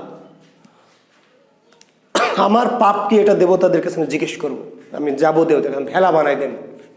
বেহুলাকে ভেলা বানিয়ে দিল। দেবতারা কোথায় থাকে বলেন? এই দেবতা ভক্তরা, দেবতারা কোথায় থাকে বলেন? দেবদেবতারা থাকে হিমালয় পাহাড়। হিমালয় পাহাড় কৈলাস শৃঙ্গের মানস সরোবর, হিমালয় পাহাড়ের কৈলাস শৃঙ্গের মানস সরোবরে দেবতারা থাকেন, দেবতাদের সভা হয়। এইবার বেহুলাকে ভেলা বানিয়ে দেওয়া হলো। মৃত স্বামীকে নিয়ে বেহুলা কি স্বর্গে যাবে। দেবতাদের প্রশ্ন করার জন্য কেন তার স্বামী মারা গেল, হয় তার কি কলঙ্ক আছে, কি অসতীত্ব আছে, সেটা দেখাই দিতে হবে, আর নাহলে স্বামীকে বাঁচাই দিতে হবে। বেহুলা গাঙ্গুড়ের জলে ভেলা নিয়ে ভাসতে ভাসতে, এই যে হিমালয়, হিমালয়ের গঙ্গোত্রী হিমবাহের কৈলাস শৃঙ্গের মানস সরোবর থাকে শিব পার্বতী, বুঝতে পারলেন, ইন্দ্র। এখন ভেলা নিয়ে ভাসতে ভাসতে কোথায় গেল, ওই স্বর্গে। কেন গঙ্গা স্নান কেন পবিত্র? মণিশঙ্কর বলেন গঙ্গা স্নান কেন পবিত্র? গঙ্গা নদী তৈরি হয়েছে কোথা থেকে? হিমালয়ের গঙ্গোত্রী হিমবাহ থেকে। কিভাবে তৈরি হয়েছে জানেন? গঙ্গা নদী শিবের যে স্ত্রী জাহ্নবী, শিবের যে স্ত্রী জাহ্নবী, জাহ্নবী একদিন গোসল করেছে, গোসল করে চুল শুকাচ্ছে না, দেবীর অনেক বড় বড় চুল শুকাচ্ছে না। দেবী হিমালয় পাহাড় থেকে তার চুলটা একটু নিচে গিয়ে এলিয়ে দিয়েছেন এভাবে, চুলের পানিটা ঝরানোর জন্য। এই পানি পড়েই তো গঙ্গা নদী। গঙ্গার অপর নাম জন্নু বা জাহ্নবী। জাহ্নবীর চুল নিশ্চিত ধোয়া পানি, দেবী জাহ্নবীর শিবের স্ত্রীর, ফলে তো গঙ্গা নদী হিন্দুদের কাছে পবিত্র। গঙ্গা স্নান করলে কি পাপ টাপ দূর হয়ে যায়। কেন বোঝেন নাই? দেবীর চুল ধোয়া, যার তার পানি না তো ভাই, দেবীর কি চুল ধোয়া পানি প্রবাহিত হয়ে গঙ্গা নদী, জন্য গঙ্গা হিন্দুদের কি পবিত্র নদী। সেই গঙ্গা জলে ভাসতে ভাসতে বেহুলা ভেলা নিয়ে ভাসতে ভাসতে কোথায় চলে গেল? হিমালয়ের গঙ্গোত্রী হিমবাহ থেকে। মজার বিষয় দেখেন, ভেলা নিয়ে ভাসতে ভাসতে তো বঙ্গোপসাগরে যাওয়ার কথা। কাজেই সাহিত্যকে সাহিত্যের জন্য বুঝবেন, ধর্মের জন্য না। যারা গোড়া হিন্দু আছেন, গোড়া মুসলমান আছেন, তাদের জন্য সাহিত্যের ক্লাস। আমি আবার বলছি, গোড়া হিন্দু বলছেন স্যার বেয়াদ্দব, আপনি কি বলেন না বলেন। ভেলা নিয়ে বেহুলা ভাসতে ভাসতে তো বঙ্গোপসাগরে, ভাসতে ভাসতে কি হিমালয়ে যাওয়ার কথা? ভাসতে ভাসতে হিমালয় যাওয়ার কোনো সুযোগ নাই, ভাসতে ভাসতে যাওয়ার কথা বঙ্গোপসাগরে। বেহুলা ভেলা নিয়ে হাল নাই, দাঁড় নাই, কিচ্ছু নাই, ভাসতে ভাসতে কোথায় চলে গেল? হিমালয়ে। যা গেল যাজ্ঞা, আমাদের কি, লেখক যাওয়াইছে, বেহুলা গেছে, আমাদের কিছু করার নাই। গিয়ে জিজ্ঞেস করলো ওখানে দেবতাদের, দেবতারা প্রাণ ফিরিয়ে দিতে কেউই চায় না। শেষে বেহুলাকে বলা হলো ইন্দ্রের সভায় কি করতে হবে? নাচতে হবে। ইন্দ্র খুব নাচ পছন্দ করেন, দেবতারা খুব নাচ গান পছন্দ করেন, শরাব টরা পছন্দ করেন। তো ইন্দ্রের সভায় নেচে যদি তুমি ইন্দ্রের মনোরঞ্জন করতে পারো, তাহলে কি ইন্দ্র তোমাকে বর দিতে চাইবে, তখন তুমি তোমার স্বামীর জীবন চেয়ে নিবে। বেহুল, অন্য দেবতারা বুদ্ধি দিল, একমাত্র ইন্দ্র এটি করতে পারে। ইন্দ্রের সভায় বেহুলা নাচলো মৃত স্বামীকে পাশে রেখে। জীবনানন্দ দাশ, নাস্তিক কবি জীবনানন্দ দাশ, হিন্দু ধর্ম অনুযায়ী নাস্তিক, কি বলছে জানেন? কি বেহুলা নেচেছিল অমরাই, বেহুলা নেচেছিল অমরাই, বাংলার নদী মাঠ ভাটফুল ঘুঙুরের মতো তার কেঁদেছিল পায়। জীবন দাস বলছে যে ওরা কি দেবতা? পিশাচ, ওরা মানুষও না, মানুষের চেয়েও খারাপ। দেবতা না। কেন দেবতা না? বলছে একজন, একটা মেয়ে স্বামী মারা গেছে, মৃত স্বামীকে নিয়ে সে গেছে সেখানে, তাকে বলছে সুন্দরী তুই নাচ। এটা মানুষও তো বলতো না। একটা মানুষ মরা স্বামীকে নিয়ে গেছে এক জায়গায় ফরিয়াদ জানাতে, তাকে বলছে সুন্দরী তুই নাচ, নেচে মনোরঞ্জন কর। এরা কি দেবতা? সে মানুষের চেয়েও খারাপ। এই জন্য তো সাহিত্যিকদের বলা হয় কি নাস্তিক। হিন্দু সাহিত্যিকরা হিন্দুদের কাছে নাস্তিক, মুসলমান সাহিত্যিকরা মুসলমানদের কাছে নাস্তিক। জীবন দাস বলছে ছিন্ন খঞ্জনার মতো বেহুলা নেচেছিল অমরাই, ছিন্ন খঞ্জনার মতো বেহুলা নেচেছিল অমরাই, বাংলার নদী মাঠ ভাটফুল ঘুঙুরের মতো তার কেঁদেছিল পায়। ছিন্ন খঞ্জনার মতো বেহুলা নেচেছিল। কেমন করে? ছিন্ন খঞ্জনার মতো। খঞ্জনা পাখিকে গলা কেটে ছেড়ে দিলে পাখি যেমন করে নাচে, মুরগিকে জবাই করে ছেড়ে দিলে মুরগি যেমন করে নাচে, বেহুলা তেমন করে। যার স্বামী মরে গেছে, যার স্বামীর লাশ এই পাশে আছে, আর সে এখানে নাচছে, সেই নাচটাকে নাচ আসলে? ছিন্ন খঞ্জনার মতো বেহুলা নেচেছিল অমরাই, বাংলার নদী মাঠ ভাটফুল ঘুঙুরের মতো তার কেঁদেছিল পায়। বলছে বাঙালি নারী, সতী নারী বেহুলাকে দেবতার অস্পৃশ্য করে দিয়েছিল, অসতী করে দিয়েছিল। তো যাই হোক, আমরা সে ধর্মীয় আলোচনায় যাব না ভাই। ধর্মকে ধর্মের জায়গায় রাখবেন, সাহিত্যকে সাহিত্যের জায়গায় রাখবেন। দয়া করে দুটোকে মেলাবেন না, মেলালে বিপদ হবে। বিশ্বাস অবিশ্বাসের দরকার নাই, সাহিত্য বিশ্বাস করার দরকার নাই, সাহিত্য সাহিত্য। ধর্ম বিশ্বাস করবেন, সাহিত্য পড়বেন, বাস শেষ। তো যাই হোক, ইন্দ্রে খুব খুশি হলো, কারণ প্রতিদিন স্বর্গের অপ্সরা বেশ্যাদের নাচ দেখে। হঠাৎ করে বাঙালি মেয়ে বেহুলার নাচ দেখে খুব খুশি হলো। বললো কি বর চাও, বলো কি বর চাও? বললো আমি বর চাই। হ্যাঁ বর, কি বর চাও? বলছে আমি বর চাই। বর চাও মানে? বলছে আমার বর ওই যে মরে আছে পাশে, আমার বরের জীবন ফিরে দেন। বলছে না, এটা মৃত মানুষের জীবন কেমনি ফিরে দেওয়া হবে? বলছে না, আপনি আমাকে দিতে চেয়েছেন, দিতে হবে। দেবতার একবার যে কথা দেয়, সেই কথা যদি না রাখে তার দেবত্ব নষ্ট হয়ে যাবে। ইন্দ্র বিপদে পড়ে গেল, মনসাকে ডেকে পাঠানো হলো। বললো যে তুমি, কারণ যে জীবন নিয়েছে তারই দেওয়ার অধিকার। বললো যে জীবন ফিরে দাও। যে জীবন ফিরে দিতে পারি, কিন্তু আমার পূজা করতে বলতে হবে ওনার শ্বশুরকে। ইন্দ্র বেহুলাকে বলে দিল, ঠিক আছে মনসা প্রাণ ফিরে দিবে, কিন্তু তুমি তোমার শ্বশুরকে গিয়ে বলবে যে সে যেন মনসার পূজা করে। বলো দেবতারা বলে দিয়েছে মনসার পূজা করলে কোনো আপত্তি নাই, শিবের পূজা করছে করুক, কিন্তু পাশাপাশি যেন কি মনসারও পূজা করে। এবার মনসা লক্ষিন্দরের জীবন ফিরিয়ে দিল। বেহুলা আবার স্বামী জীবন ফিরিয়ে নিয়ে চলে এলো কোথায়? মর্তে চলে এলো। এতদিনে নিঃসন্তান হয়ে, সন্তান হারা হয়ে চাঁদ সদরের অবস্থা খুবই করুণ। আগে তো 6 পুত্র মরে তবু নিজেকে শোক সামলেছিল, শেষ পুত্র মারা গেলে সে আর ততদিন অনেক বয়সও হয়ে গেছে, শেষ বয়সে একমাত্র পুত্র সেও মারা গেছে, বংশ নির্বংশ হয়ে গেছে। আর আগের যুগে যেই রাজার সন্তান থাকে না, বংশ নির্বংশ হয়ে যায়, সেই রাজাকে জনগণ মানে না। জনগণ তাদেরকে বলে আটকুড়ে রাজা, আটকুড়ে রাজা, অপয়া রাজা। এই রাজার মুখ দেখলে অমঙ্গল হয়। মানুষ ততদিনে কি রাজার প্রতি খারাপ ধারণা, যে রাজার সন্তান সে রাজা আসলে রাজা না, অপয় রাজা। এই অবস্থায় খুব খারাপ অবস্থা। তো যাই হোক, যখন বেহুলা লক্ষিন্দরকে নিয়ে ফিরে এলো, চাঁদ সদাগর যেন প্রাণ ফিরে পেলো, আনন্দ উদ্দোলিত হলো। বেহুলা বললো যে থামুন, আপনি সন্তানকে ফিরে পেলেন ভালো কথা, কিন্তু আপনাকে অবশ্যই কি করতে হবে? দেবী মনসার পূজা করতে হবে। এবার চাঁদ সদাগর বিপদে পড়ে গেল। কি করছে? না না, কেমন করে, কি করে? আমি যে হাত দিয়ে মহাদেবের পূজা করি, সেই হাত দিয়ে ওই দুষ্ট দেবীর পূজা আমি কেমন করে করব? না না না, আমি ওই দেবী, দুষ্ট দেবী, নারী দেবীর পূজা করতে পারবো না। বেহুলা বলে যে না, তাহলে আপনার পুত্রকে কিন্তু আবার মেরে ফেলবে। এবং দেবতারা বলে দিয়েছে, দেবতাদের সভা থেকে বলে দিয়েছে যে মনসা দেবী, কাজে আপনি শিবের পূজা করেন, মনসারও পূজা করা যাবে, কোনো সমস্যা নাই। চাঁদ সাহেব বলছে কিন্তু কেমন করে? যেই হাত দিয়ে আমি, যেই পবিত্র হাত দিয়ে আমি শিবের পূজা করি, সেই হাত দিয়ে মনসা পূজা? নইব নইব চ।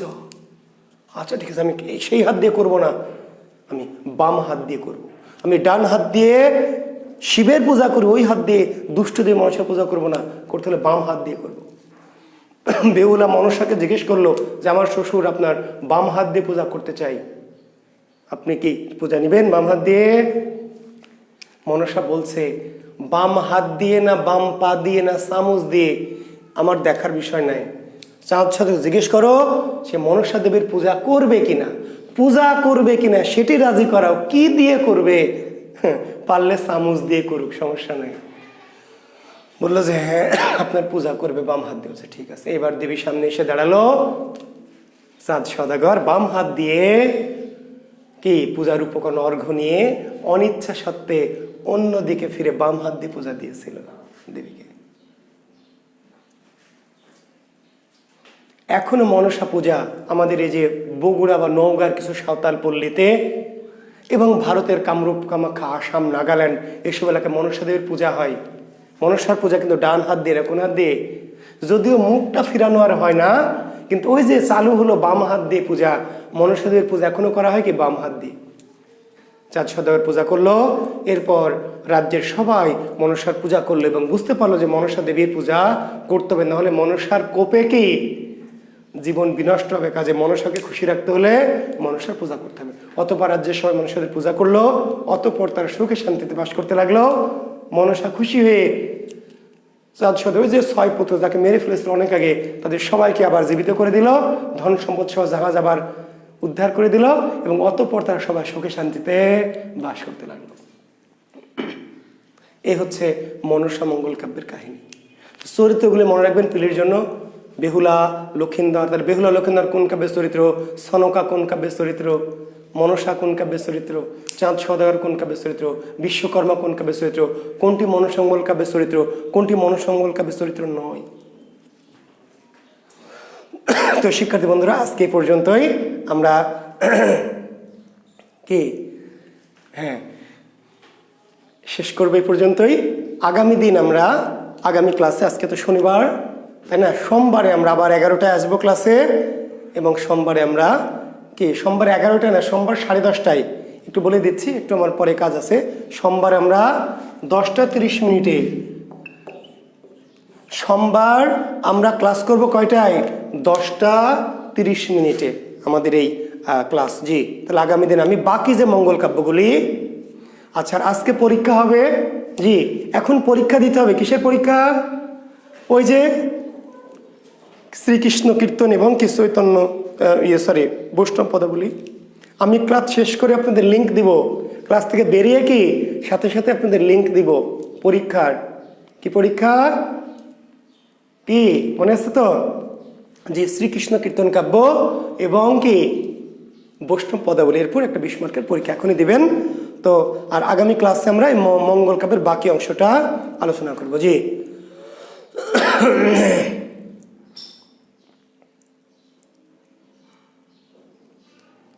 আচ্ছা, তো ঠিক আছে, ভালো থাকবেন সবাই, সবার জন্য শুভকামনা। জি, আল্লাহ হাফেজ, ধন্যবাদ।